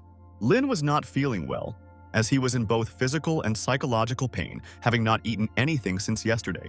Guessing that her father was unwell and had not eaten anything, the little girl brought him breakfast, holding out bags of food and smiling broadly at the man. While eating breakfast, Lin asked Guo Guo about the Han family.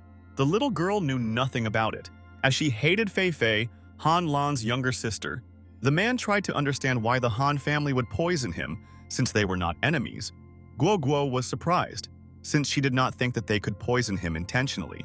He then assumed that it was the Lin family who had started this, but for some reason they had started to act from such a distance.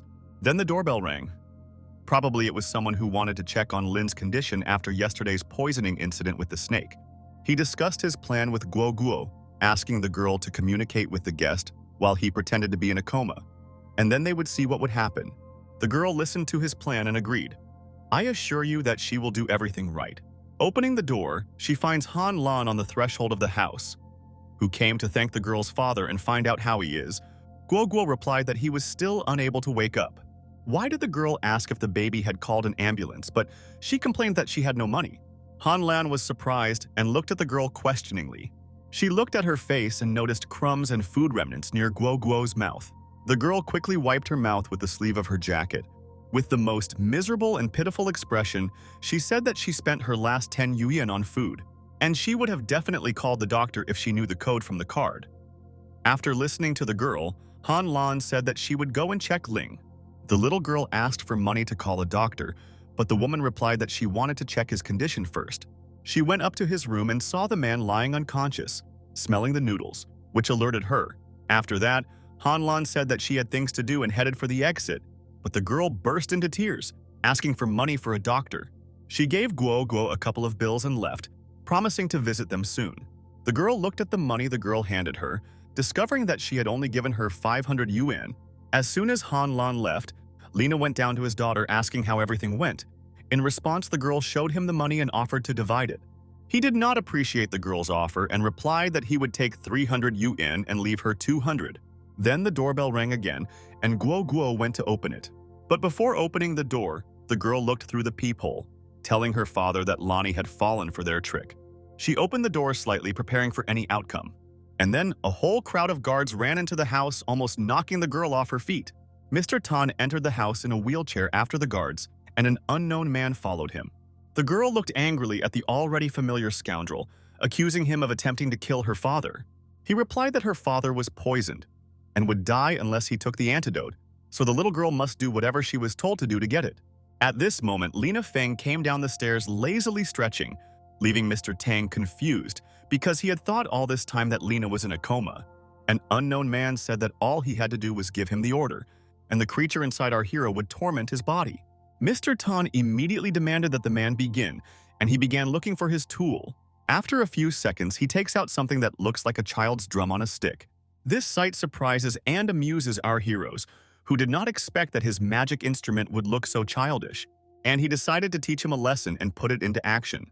Hearing the sound of the drum, Lin initially froze in place, staring blankly at the man. Then suddenly our hero began to dance, swaying his hips and waving his arms. The stranger looked at this with incomprehension until Mr. Tan, wanting to mock Lin, took the drum from him. He began to beat the drum with an evil smile on his face, feeling great pleasure from revenge. But the stranger realized that something was wrong, since poisoned goo snakes do not dance like that. Our hero continued to dance, moving his hips to the beat of the drum. Little Guo Guo liked it and began to encourage her father to continue dancing. But Mr. Tang was sure that it was the effect of the poison that was tormenting the man. He smiled evilly, beating the drum while the strange man tried to understand what was going on here. And Lin, without getting tired, continued to dance, delighting the scoundrel Tan. At this point, the second man spoke up, suspecting that something was wrong, distracting Mr. Tan from enjoying the spectacle. And then suddenly, Lin puts his foot on Tan's knee, pressing hard on it. The man guesses that Lin Feng was not poisoned, trembling in pain and fear. He starts screaming and hiding behind the man who gave him the drum, not understanding how this happened. And our hero casually replied that the poison was not a problem for him. The slightly agitated man turned out to have prepared something else against Lin Feng. Tang orders a man named Kang Shuifu to kill Lin Feng, who, upon hearing the man's name, makes a cheeky joke about him. He clearly didn't appreciate Lin's joke and took out some kind of box with a threatening look. The wooden box contains a golden frog, and Shuifu releases it and promises Lin that he will not leave alive. But then a sharp needle flies into the man's forehead, piercing him. The man loses consciousness and falls, dropping the box containing the toad, which jumps onto Tan, who is sitting in a wheelchair.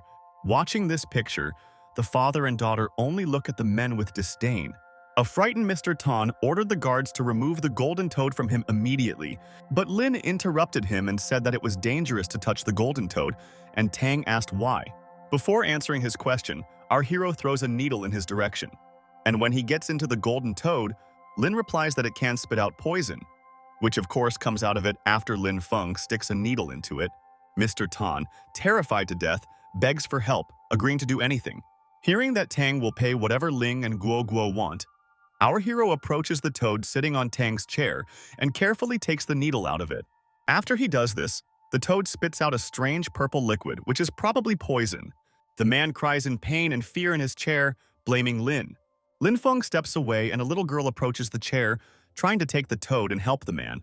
She picks up the toad in a piece of cloth, calling it skinny and wrinkled. Continuing to sob, Tan begged our hero to give him the antidote, but he refused, since he did not agree to it. So the man demanded to be sent to the hospital, and Lin named the price for help, asking for 990,000 yuan with a discount. The man throws him his card with money, giving him the PIN code and allowing him to take all the money. Having caught the card, Lin replies that he will check if there is enough money there, otherwise he will set the golden toad on Tan again. After paying Lin, he orders him to be quickly sent to the hospital, and hearing the guards call Kang Shuifu a master, he calls him a common charlatan. After they left, Lin received a call from Miss Tan, and he criticized the little girl for not going to school, so Miss Tan calls him. It turns out that she is calling for Lin to take Guo Guo to the hospital to treat a very important person who asks the little girl to help him. This man is a very important figure in the city, and if something happens to him, Qinghai will fall into chaos, and Lin agreed to come. Sometime later, our heroes arrived at the second hospital of Qinghai. The girl was examining a sick man, while Mr. Tang, who was accompanying him, was driving the doctors out of the room. Guo Guo carefully measured the patient's pulse, and the old man begged her to help this man. Lin asked him who this sick man was, but the old man did not want to answer this question. After examining the man, the girl realized that he was poisoned, but she could not understand what kind of poison and was not sure that they would have time to find an antidote for it. But the old man continued to beg her to save the important stranger. She just lowered her head and replied that she couldn't do it. Noticing this, the little girl's father approached her, asking why she had given up so quickly, in response to which she suggested that he cure the patient himself. He then asked her to cut open the patient's arm so that the toad could suck out the poison, since there were no other options. Before cutting his arm, she inserted needles to protect his heart, and then she cut her hand with a gold needle, making a small incision. She brought the toad to the sick man and asked Lin to help her so that she could completely detoxify the man. What he saw frightened the old man, and he began to ask excitedly what they were doing. Without removing the golden toad from the patient's hand, Guo Guo replied that they were removing the poison, watching the process with concentration. Mr. Tang was frightened and moved to interfere with the procedure, but Lin reassured him that the poison was unusual and required the use of unusual therapy. The little girl noticed that the color of the patient's skin and blood had changed, and Lin ordered her to remove the toad so as not to turn the man into a mummy. The old man continued to tremble with fear, for some reason thinking that everything was bad. After finishing the process, the girl removed the toad and asked Mr. Tan to find people for the transfusion, otherwise the man would not survive. Hearing the girl's words, he was glad that they would be able to save the sick man. The old man immediately ordered the local doctors to prepare blood bags. When the doctors ran into the room, the girl ordered them to measure the patient's temperature, blood pressure, and pulse, and they immediately began to fuss. The doctors found out that everything was normal, but the man was a little exhausted, so he needed to be well fed so that he could gain strength. The old man said that he had never seen such therapy before and was very worried during the process. After making sure that the patient was okay, Lin and Guo Guo headed out, but the old man stopped them, wanting to thank the guys for their help. The little girl was very interested in his proposal and stopped to ask how Mr. Tan wanted to thank them. He clapped his hands, and a doctor entered the room with a shiny scroll in his hands. With an important air, he presented this scroll to our heroes and asked them to accept it as a token of gratitude. He unrolled the scroll and presented them with a banner that read, "Genius Doctor." Our heroes were clearly not impressed by this gift, and Guo Guo asked to exchange it for money. He asked them not to be upset, as this is the banner of this hospital, and it serves as proof of the high skill of the guys. He recommended that they hang it on their clinic to attract more patients who would bring them a ton of money. This inspired the girl to open her own clinic, and she proposed the idea to Lin Feng. In response to this, he asked how many classes and homework the little girl had missed. This offended Guo Guo, but she suggested that she could work after classes. Mr. Tan decided to support the little girl, recognizing her genius in medicine and the ability to bring many benefits to people. Lin was not particularly enthusiastic until the two agreed to open the clinic after all. Over the weekend, Mr. Tan attended the clinic's opening ceremony, surrounded by crowds of people. The little girl and Mr. Tan were able to open the clinic in a relatively short time because he has good connections. Now, the father who had discouraged Guo Guo from opening a clinic was asking to be her security guard so that he could earn 100,000 yuan for his work. And seeing the girl's success, he renounced the words he had spoken earlier in the hospital. The old man called Guo Guo to cut the ribbon, and everyone around was surprised that the doctor turned out to be a little girl. She took the scissors in her hands, smiling, while the crowd continued to marvel that such a young girl could be a brilliant doctor. And she cut the red ribbon, announcing the opening of a new clinic, and everyone around clapped enthusiastically. Mr. Tan offered to see patients today, but the girl could only see them on weekends because she went to school on weekdays. He was disappointed, but did not show it, because he had already invited his friends for treatment and was going to send patients with unusual diseases here at any time. Then a crowd of men approached the girl with gifts and congratulations. They were Mr. Tan's friends. They continued to shower the little girl with gifts, promising to contact her when they got sick, and Guo Guo didn't mind at all. She invited everyone to follow her to the clinic for an examination. While ordinary people from the street were surprised why so many people came to see the baby, Guo Guo began examining and treating people, identifying their illnesses, and the amazed crowd from the street continued to watch. Noticing the abilities of the genius girl, people assumed that she was a master of medicine. Satisfied clients began leaving the girl's clinic praising her treatment, which created a huge stir among the people. Having heard good reviews about this clinic, people all went to see Guo Guo for an examination. Noticing such excitement, someone from the crowd stayed aside, clearly envious of the success of the new clinic. After 2 hours, people began to disperse, leaving our heroes alone to celebrate the baby's success. They sat inside and counted the huge pile of money that the crowd of those who had been extracted had left behind. Someone dropped by the clinic. The little girl said that they were closed and would only open next Saturday. But it was a group of dissatisfied people who came with complaints about poor treatment. Our heroes looked at them with displeased expressions, suggesting that they were just ordinary hooligans. They showed them their injured friend and accused the little girl of not wanting to bear the consequences of her unsuccessful treatment, which left the man with nausea and diarrhea. Here, someone from the crowd said that many praised her medicines and treatments, But the scoundrels continued to lie that the medicines are a panacea and our guys are imposters who steal money from people. And they also started to doubt people that Mr. Tan, who was at the opening, was not real, and their banner was simply ordered from some factory. As a result, the enraged people who believed the stories of the clinic's ill-wishers began to demand that the money be returned. The girl, angry, approached the men, explaining that she had not prescribed the laxative, so the patient's condition had nothing to do with it, but they continued to blame her. Unable to bear the lies being told to her, Guo Guo attacked the liar with her fists, but Lin decided to stop the hot-tempered little girl, grabbing her by the shoulder. He then turned to the man, demanding proof that they had taken their concoction, and then a chair flew to the side, thrown with considerable force. The scoundrels decided to destroy the entire clinic, justifying this by saying that they wanted to prevent our heroes from harming other people. Not realizing the full danger, one of the men grabs the very same box with the golden frog, and with a loud clang, he throws it to the floor, continuing to smash all the objects around.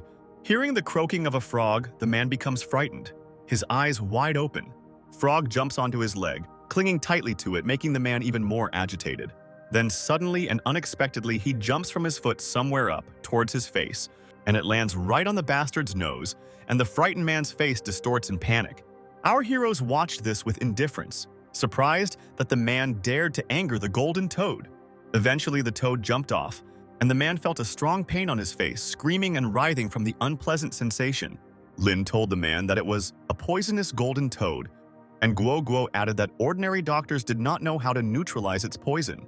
Crying on his knees, the man begged for help, forgetting that a few minutes ago he had called the guys imposters. Begging the little girl, he confessed that he was wrong and should not have accepted offers from another clinic and slandered our heroes. Lin Feng agreed to cure him, and the people who watched this action realized that they had blamed the guys in vain and hoped to return the thrown-out pills. When Lin gave the man the pill, he made him promise that he had slandered the clinic that hired him to teach them a lesson, and then he added that the medicine he gave him was temporary. And after the scoundrel completed the task, Lin would give him an antidote and a 1% discount on medical services. Meanwhile, the girl caught the complaint and put it back in the box. Tired after a hard day's work, Lin suggested forgetting about work and having some food. But Guo Guo drew her father's attention to the toad's condition. Looking at it, he assumed that it was hungry and needed to be fed herbs. But the golden frog refused to eat ordinary herbs, and the man suggested trying to feed it poisons. He rummaged through the boxes where all sorts of ingredients for medicines were kept, looking for something to feed the hungry toad. Then suddenly the toad jumps out of its box towards the crates. She landed near the boxes, and looking at her, our hero assumed that she was interested in something. With a loud croak, the golden toad jumped into the box of arsenic, finding something to snack on. The little girl was surprised that the toad could constantly feed on poisonous substances. Lin himself was surprised, thinking about why the toad deliberately eats poisons. After 20 minutes, the toad ate all the poison that was in the box, after which it turned strangely red. Having taken the toad out of the box, our hero decided to take it and go to the pharmacy to buy some more poisonous plants. But Guo Guo was clearly afraid of the toad and suggested throwing it away. Lin heard that if a golden toad starts eating poisons, it will soon evolve and be able to bite its owner. So he refused the girl, saying that they should tame the toad. Before her father left, she asked him what if he couldn't tame her, but he assured her otherwise and went to the pharmacy. Entering the pharmacy, Lin saw the saleswoman and an unfamiliar man. The saleswoman liked our Lin Feng, and calling him handsome, she asked what he needed, and he told her that he came for poisons. He asked for a kilogram of each type of poison, putting money on the table. Here, the woman who sold the medicine patted Lin on the hand and said that our hero had clearly fallen in love with a married lady and now wanted to poison her husband. He ordered her to bring him poisons, and the lady, without giving up her attempts to charm Lin Feng, continued to flirt with him. After some time, she brought the packaged poisons and placed them on the table in front of Lin. But he thought it was not enough, and he asked to look for the woman again. She agreed and went in search of poisons. He thanked the woman and took out the toad, allowing her to snack on the poison. Here something caught our hero's eye, and he quickly glanced towards the unfamiliar man. A huge purple snake crawled out from the men's sleeves, swiftly heading towards Lin Feng. Thanks to his quick reaction, Lin managed to jump to the side and avoid the bite of the dangerous snake. The snake wrapped itself around the stranger's hand. Hissing angrily and preparing for a new attack, the man threatened to kill our hero. Lin Feng tensed up, realizing that if he hadn't managed to dodge, he would have instantly died from the snake's poison. He asked the stranger who he was, noticing that the viper in his hands was not an ordinary snake at all. The man came to hear an explanation from Lin, who had beaten Master Gu and taken the golden toad from him. Hearing this, Lin smiled confidently and asked if he was Master Gu's father. The stranger replied that he was his master. "Show me," I hissed on his hand. Our hero replied that he should stop explaining, since he almost died at the hands of Master Gu, but the man did not like his answer. A second later, Lin swung his fist and rushed to attack the stranger, but he put his hand in front of him with a snake which slid lower and lower, and the man grabbed Lin's hand tightly, and his snake continued to crawl towards our hero. Once in his palm, she hissed as her owner glared angrily at Lin Feng. A second later, holding our hero by one hand, he lifted him into the air with great force. After the stranger did this, Lin realized that he was a great master and not an ordinary rogue. Then the master threw Lin Feng aside with all his might. He landed deftly, wondering why the great master had decided to leave home, as they often stayed with their clan to protect the family. The master was going to beat Lin Feng until he bowed down and begged for forgiveness. Lin suggested asking the attacking man's student to do the same, and throws golden needles in his direction. A man tries to dodge sharp needles that are flying towards him at great speed. Then our hero appears next to him, armed with 3 long needles. The men look at each other, preparing for a strong fight. And then Lin quickly and deftly thrusts needles into the master's chest. The man's face contorts in pain as the sharp needles penetrate deeper into his body. To stop Lin Feng, he slams his hand into his elbow, causing a loud crunching sound. He then demands our hero to stop, as the man from the Gu and Ling medicine sect has no right to hurt him. Suddenly, a sharp golden needle appears right in front of his eye. Lin brings his needle closer to the master's eye, wanting to take revenge for the setup with the snake Gu, and he tells him that a father and master must be responsible for the misdeeds and mistakes of his son and student. Fearing death, the man asks to let him go and asks what he should do to stay alive. Our hero asks him to show his valuables, and after looking at them, he will decide whether to let the master go or not. And the man replies that there is a Gu cultivation book in his back pocket. Lin reached into the man's left back pocket to get the book, but after taking a closer look, he notices a huge spider instead of the promised book. Enraged, he kicks the technician into the wall with the medical supplies. Laughing at the attempt to deceive him, Lin adds that he is not so easily outwitted. Lin notices the book that fell on the floor, surprised that it actually exists, and the angry master only threatened to kill every member of our hero's family. That's why our hero lied to him that he was from the Lin family and it was better for a man not to get into trouble. Picking up the book from the floor, he continued to lie that his name was Lin Feng, and it was better for him not to take revenge. Then the master rushed from his place and ran out of the pharmacy, forgetting his snake, and shouting that the Lin family would face a terrible retribution. And Lin Feng noticed that the master's purple viper had almost been completely swallowed by his golden toad.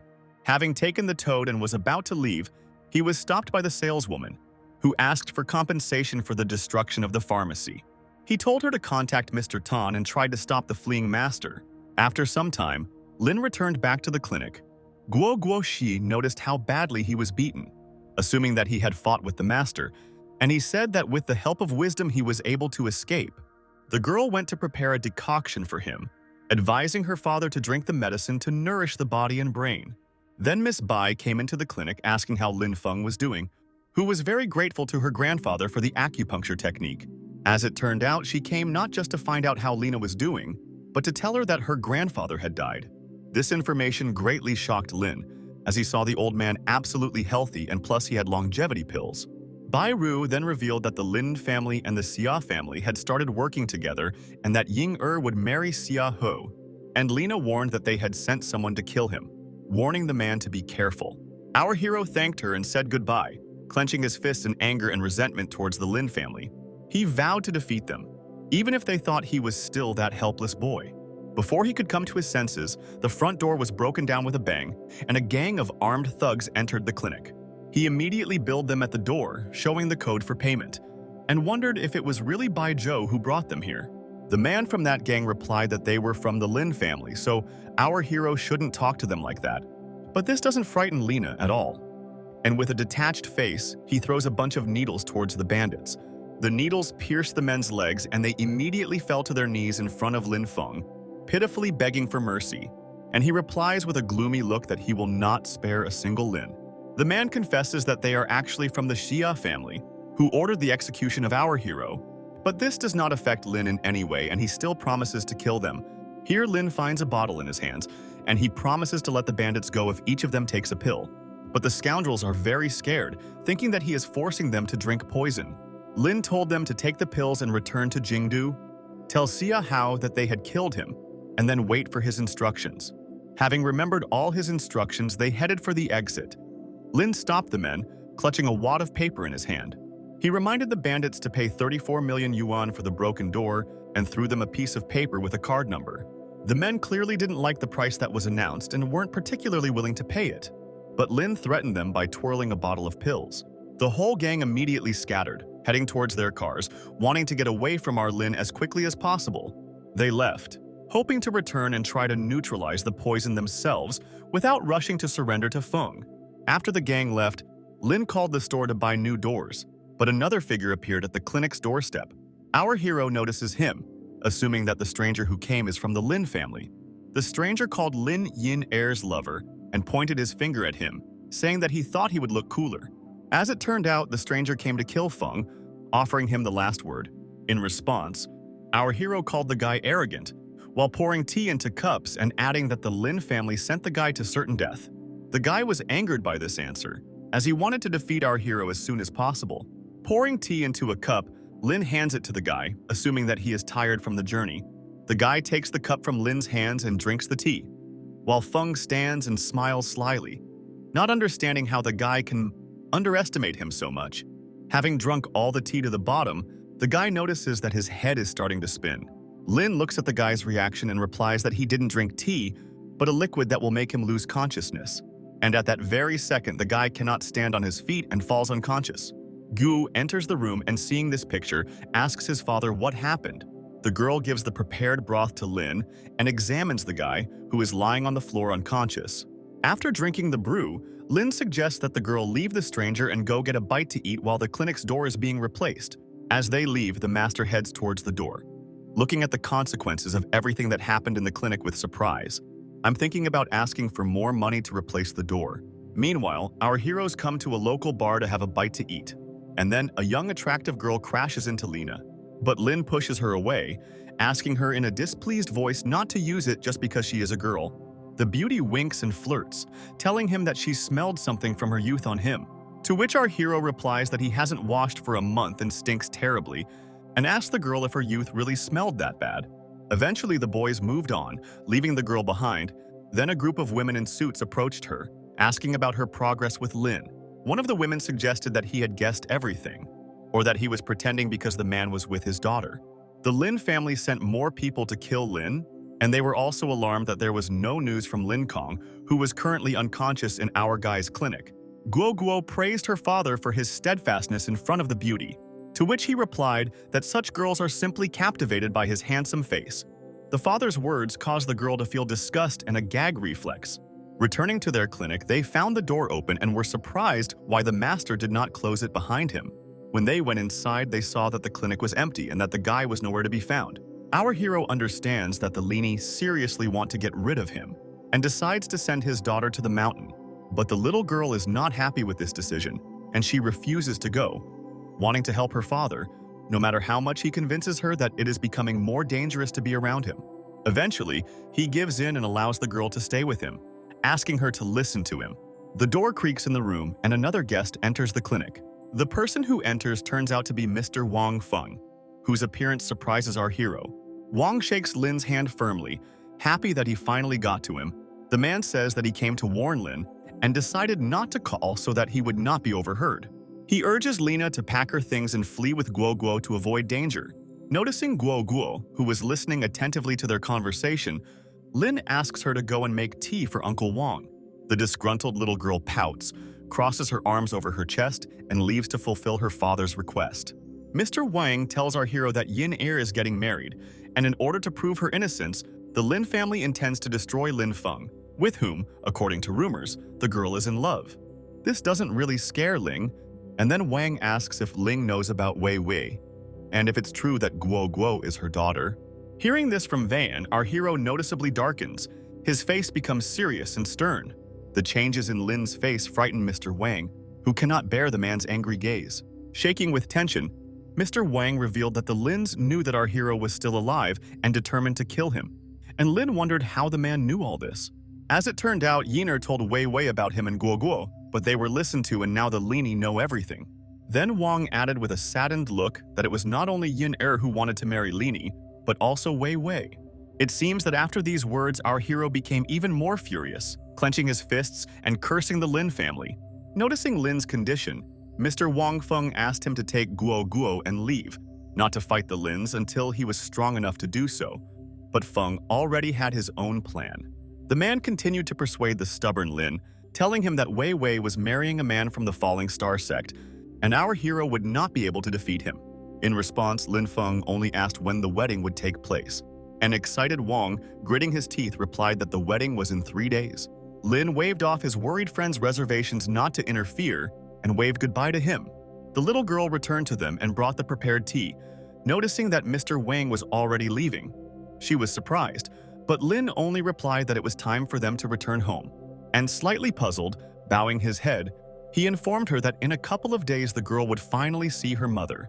Guo Guo was of course incredibly happy, not immediately believing his words.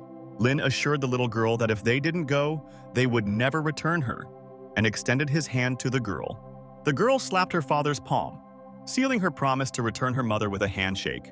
Someone rushed past the guy's house, clearly wanting to get inside. The door clicked and a girl entered the house, which did not frighten Lin Feng, who was waiting for her, at all. A girl he already knew was approaching Lin, the one who had tried to flirt with him at the bar and now intended to kill him. A split second later, the girl was already sitting on top of the man, and in the same flirting manner, she wanted to deal with him. Winking at him and sticking out her tongue, the beauty invited him to have some fun. Meanwhile, little Guo Guo was snoring peacefully in her room. A group of women quietly entered her room through the window, intending to seize the girl. One of them, not knowing about our Guo Guo's strength, simply grabbed her by the collar and lifted her from the roof, thinking that the girl could not do anything to them. And then the baby slowly began to wake up from her sleep, not yet understanding what was happening around her. But then she feels that they are trying to pull her out of the room and opens her eyes in surprise. The little girl came to and grabbed the woman's hand, who was dragging her. Grabbing her arm, Guo Guo threw the woman aside with all her might, causing her to crash into the closet with a bang.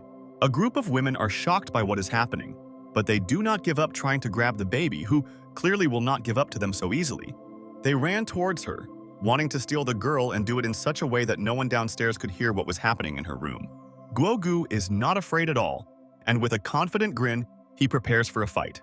As a result, after some time, all the women were lying beaten on the floor, while the little girl arrogantly condemned them for trying to steal her, which was beyond the power of a human. She quickly ran down the stairs, screaming at her father that she had almost been kidnapped. When Guo Guo comes down, she finds that a girl is sitting on her father, who in turn is surprised that the baby could not be stolen. She looks at the girl with excitement, not understanding why she was not taken away and why she is still here. The girl jumps up and runs at lightning speed towards her father and the stranger. As she approaches the girl, she swings her fist at her, and an enraged Guo Guo begins to criticize Lin for doing such things here while his daughter was almost kidnapped. But the little girl doesn't have time to hit the girl because she manages to quickly jump from her place. And the girl's father diligently tries to calm the hot-tempered Guo Guo, explaining that he simply wanted to find out more information from this girl and then throw her out. Looking at the girl, the stranger asks where her people are who were supposed to steal the baby. With her hands on her hips, Guo Guo proudly announces that she has defeated and beaten the stupid, weak thieves. Hearing this, the girl runs away, realizing that she alone will not be able to defeat our heroes. Lin praised the girl, clapping and praising her, until the little girl promised to tell her mother about him and this girl. He begged Guo Guo not to tell anything, but the girl, covering her ears, did not listen to her father, and promised that she would definitely tell everything. But then, Lin gently places her hand on the girl's shoulder, wanting to talk to her about something. He gently strokes his daughter's head, urging her to pack her things and leave Qinghai for Jingdu so as not to expose herself to such danger again, and the girl obediently nods. Lin adds that they need to save their strength to save their mother, and not waste it on dealing with bandits. The girl agrees to go anywhere, just to save her mother and finally reunite with her. Our heroes pack their things, and late at night, with backpacks on their shoulders, leave home heading to Jingdu, and after some time, 4 masters and Lin Kong appear near their house, having come for Lin and Guo Guo. The villains run into the house, trying to find our heroes, checking every room and every corner. Entering Guo Guo's room, they find the beaten subordinates of Hua Er, the girl who escaped and was unable to defeat the guys. After examining the women who were lying unconscious, he discovers that one of them is alive and can breathe. He tries to interrogate her to find out where Lin Hua Er and our heroes are, and the woman tries to clear her throat and come to her senses. Then she said that the little girl had beaten them and they had not seen Miss Hua, and the woman had also heard the father and daughter packing their things and had probably already left. One of the subordinate masters runs into the room and reports that they have searched every room, but Ling Feng and Guo Guo were still not found. Hearing this, Lin Kong realizes that they are on the run and becomes furious.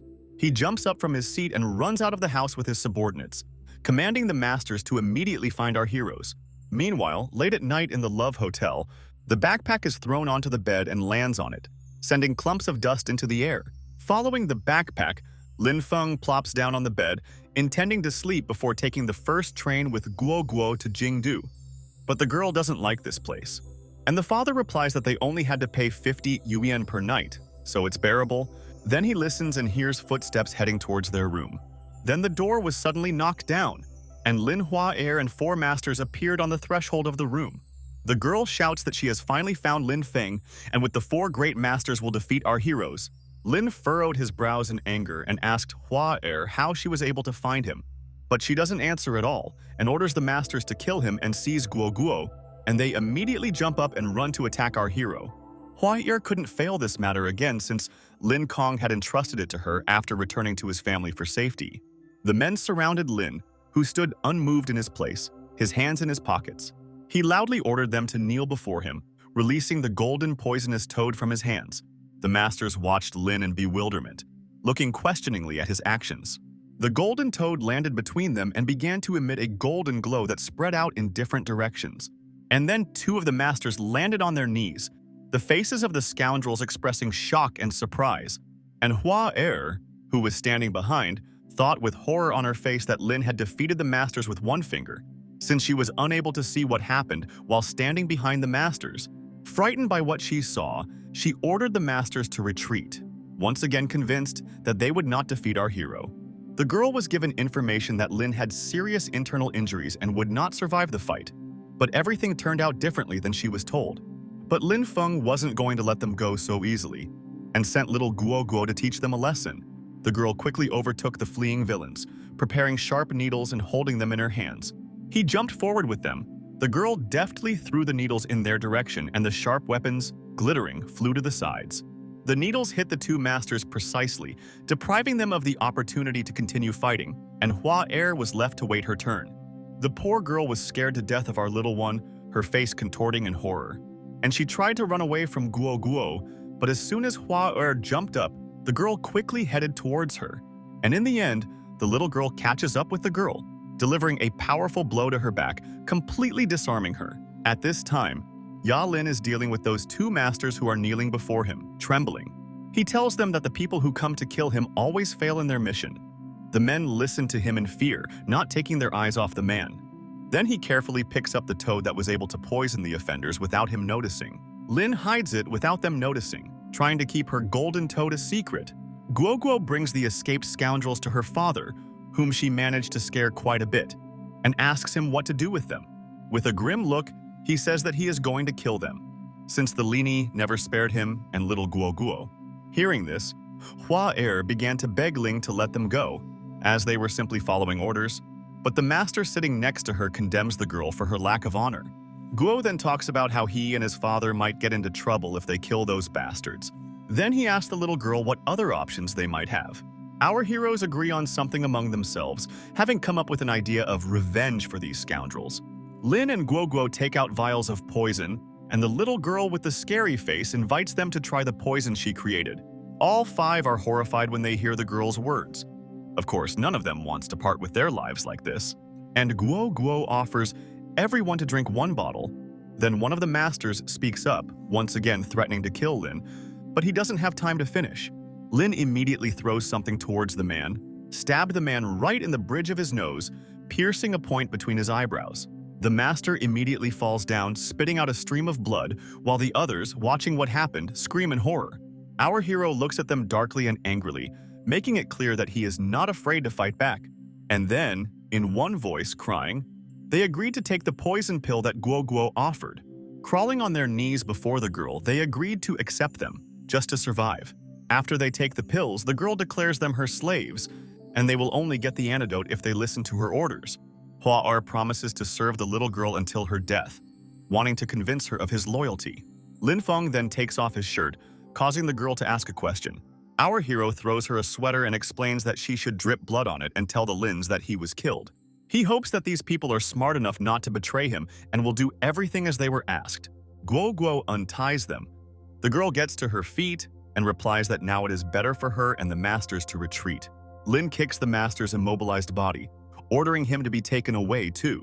As the masters leave the room, Guo Guo wonders if it is dangerous to let them go.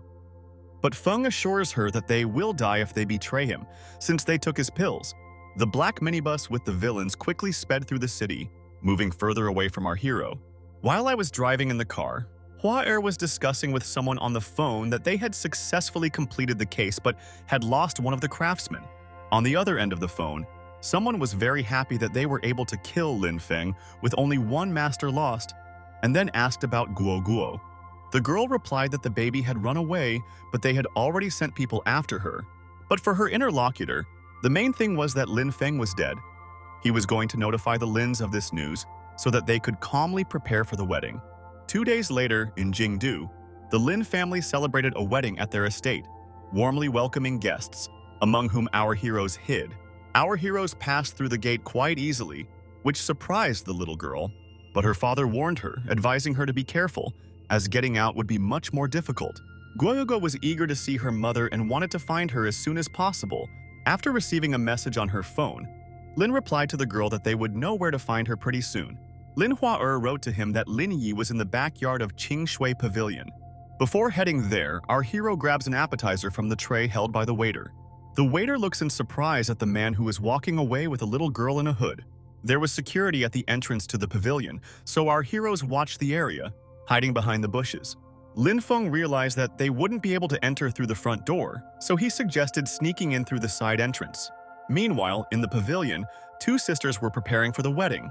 But while discussing Ling Feng and Guo Guo, one of the sisters was absolutely sure that they were alive.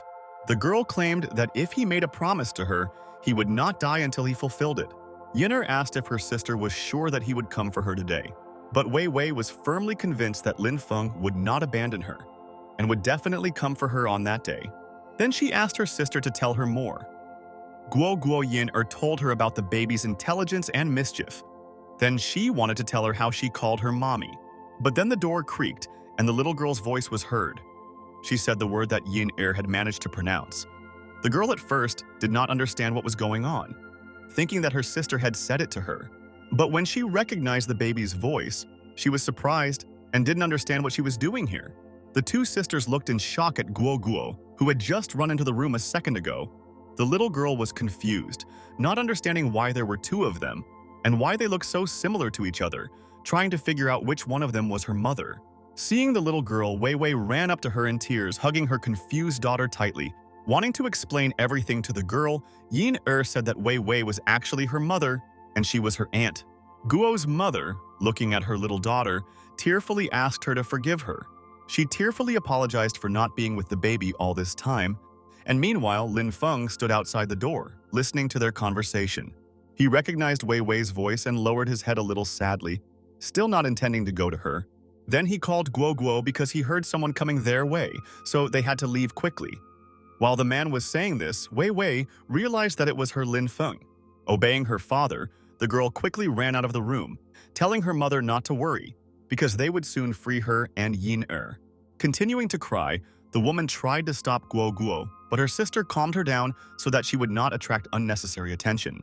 Our heroes managed to hide around the corner, watching as the servants helped prepare the sisters for the wedding, touching up the makeup of the crying Wei Wei. After some time, all the guests gathered for the wedding celebration. The host solemnly welcomed everyone present, while the whole event was filmed by cameras. and in the corner of the room stood our heroes, discussing how and when they would act. Lin Feng took out a jar with the word madness written on it from his jacket pocket, ordering the girl to walk around the hall and slip this poison to the Lins. If this plan doesn't work, the guys have a plan B, which is to have those people scare them. Little Guo ran into the crowd of guests with great enthusiasm to carry out her father's instructions. Meanwhile, amid the hubbub of the guests, the host announced the beginning of the wedding ceremony, asking the guests to greet the grooms. Having completed the mission, the girl happily ran to her father, reporting it. Pleased with herself, she said that while she was spreading the poison, she met her 3 masters. They guessed our hero's plan and asked Guo to give him a gold tablet with the inscription Huatuo Team. The happy little girl handed the sign to her father, adding that the masters would cover them, so our heroes could calmly carry out their plan. Looking at the tablet, Lin thought that it could help them, but after using it, they would be forever bound to the Huatuo family. But since they were already Guo's teachers, he would have to accept the connection with them, and having resigned himself, Lin lowered his cap and continued to boldly follow the plan. While the guests were discussing, Mr. Zhou, the young master of the secret family, who was one of the suitors and a recognized handsome man, entered the hall. He was an illegitimate child of the Zhou family, returned to the family 3 years ago, received support from Master Zhou. Eventually, he was able to become part of the family, but no one knows what is in his mind. Looking at him, Guo felt that the people who called him handsome had a strange understanding of beauty. The 2 grooms stood waiting for the brides, but all attention was focused on Zhou, who was liked by the guests for his coolness. He just snorted arrogantly, considering these people idiots. Mr. Zia also didn't like the abundance of attention to Mr. Zhou's person. He just grimaced in irritation. The host then asked the guests to enthusiastically greet the brides, and 2 sisters entered the hall, looking like 2 peas in a pod, dressed in wonderful wedding dresses, slowly walking towards the altar. Well, someone interrupted the ceremony, wanting to ask the Lin family a question. The girls turned around in surprise to see who dared to interrupt the wedding. Wei looked at the man with joy, hoping that it was Lin Feng who had come to free her and her sister. The man confidently walked towards them, walking into the hall, while Wei and Yin Er tried to see who it was. An unfamiliar, fair-haired man stood before them, not at all like our hero. The girls were disappointed but at the same time surprised, not understanding who he was. Here, a man emerges from the crowd of guests, angry at the behavior of the unexpected guest, pushing the guest who stood in his way. The man turned out to be the master of the Lin family, and he ordered the guards to remove the stranger who interrupted the ceremony. The man is immediately attacked by a crowd of security guards, but he bravely remains standing in his place. And grinning self-confidently, he replies that he didn't come to the wedding to kill anyone. Having overcome the crowd of guards in a few seconds, he demanded an explanation from the Lin family, crossing his arms expectantly over his chest. Lin Feng guessed that this man might be from the Gu medicine sect. He recently beat up an old man from that sect by pretending to be Lin, and now all their anger is directed at their family. Something began to move actively in the blonde man's sleeve. He raised his hand, and from his sleeve onto his palm, a multitude of poisonous black spiders crawled out. The Lin family master visibly tensed up with excitement as he realized that this man was from the Gu medicine sect. The man asked Master Lin to hand over Lin Feng to him, but the man replied that Lin Feng was just a boy, wondering how he could have offended this man. But the stranger continued to demand that Lin Feng be brought to him, claiming that he was a grown man and that they were trying to trick him. Master Lin was tense about this conversation. He didn't understand why the man from the Gu sect was asking to bring him some non-existent guy. He clapped his hands and called upon the great masters, ordering them to get rid of this man. But he was not afraid, stubbornly wanting to get an explanation and deal with Lin Feng. He then shook his hands, scattering poisonous spiders throughout the room, scaring away the guests. Poisonous spiders crawled everywhere, crawling onto people screaming in fear, who ran away in panic. While chaos and panic reigned around, Lin took advantage of the moment and, calling Guo along with him, headed towards the altar. Meanwhile, the grooms tried to calm their brides, who were clearly unhappy with their company. And then our heroes come running to their rescue, but the suitors remain unhappy with their appearance. Xia recognizes Lin Feng, asking the man what he is doing here. But our hero doesn't pay attention to them and grabs Wei's hand. Taking her hand, he looks into her eyes, telling her that he has finally come for her, to take her and save her. Speechless, Wei can't believe her eyes that she has finally met her lover, and tears appear in her eyes. Then Lin strictly orders Yin-Er and Wei Wei to follow him, without letting go of his beloved's hand. But the girl's suitors are in no hurry to give them to Lin Feng, holding them tightly and not letting go. Wanting to save his mother and aunt, Guo Guo attacks Xiaohuo. She hits him on the neck with all her might, to which he doesn't even have time to react. After the baby's blow, the groom falls unconscious to the floor, letting go of Yin-Er. Meanwhile, Mr. Zhou pulls Wei Wei towards him, ordering our hero to let her go. Lin becomes enraged and hits the insolent man with a powerful kick, knocking him down and pulling Wei Wei towards him. The man spits out blood from such a strong blow and flies into the crowd of guests, knocking them down, but Master Lin remains standing on his feet, watching what is happening in shock. He looks at Lin Feng furiously, not expecting to see him. Then the old man loudly shouts at the guards to stop and grab our heroes, and his face is full of anger and malice. Lin Feng asks the little girl to stay with her mother and aunt while he deals with the security, and the girl obediently agrees. As Guo Guo, his mother, and aunt head towards the exit, our hero confidently stands in front of Lin Tianhu. Master Lin admits that he didn't expect to see Feng, as he thought that he didn't survive the attack of the masters, but he promised that he definitely won't be able to leave alive today. Lin takes off his cap and throws it aside, promising the same to the old man. The two then take off, moving quickly to attack each other. Ready for a fight, they swing their fists at each other, having a wild desire to deal with each other after so many years. Meanwhile, our brides with Guo Guo are stopped by security, not allowing them to pass and trying to detain the girls. The little girl grins confidently and snaps her fingers, and at that very second the guards fell to the ground. As it turned out, the poison that her father had given them to drink had worked. Fing slid across the floor, trying to stay on his feet. And then, he looked back to make sure that Guo Guo and the girls had left the building and were able to leave. But then he is distracted by Mr. Tan's voice, who tells him that he has lost. And at that very second, Lin receives a strong blow that is aimed at his chest. Lin manages to cover himself with his hands, but still flies into the wall with a loud crash, making a dent in it. "I spit out blood," he asks the old man if he is really the master of the earth. The levels of martial arts skill are considered from bottom to top: Master, Great Master, Earth Master, Heaven Master, and True Master. Our hero finds out that Tianhu's skill level is higher than his, but he doesn't give up. Taking out the golden needles, he angrily blames the old man for dividing his family 6 years ago. Then, in order to heal himself, he sticks needles into his chest, saying that he will not allow the old man to do this to his family again. His eyes turn white, the veins on his face stand out, and his mouth grins angrily. With a crack, Feng activates an incredible power, and a bright fire appears around him. He quickly heads towards the old man, swinging a fiery fist that exudes powerful energy. But this doesn't frighten the old man too much, as he thinks that activating potential powers will kill our hero faster. And with these words, he rushes at Lin Feng in response. The men clash their fists, causing a powerful shockwave. Lin Tianhu is surprised that our hero remained safe and sound. Lin chuckled confidently, saying that it wasn't that hard to stand up to the Earthmaster. He then takes out his golden needles again, holding them tightly in his hand and swinging it before stabbing the needles into the old man. A moment later, the needles are in Master Lin's body. They pierce his body, causing severe damage, causing the old man to spit out blood. He falls helplessly to his knees, defeated by our hero. Having received a huge injury, Tianhu asks Lin Feng with a trembling voice what he did to him. Lin dispassionately replies that he has blocked his chi points and now the old man is dying. But our hero notices movement behind him and hears the animated voice of an old man, which makes Lin doubt Lin Tianhu's defeat.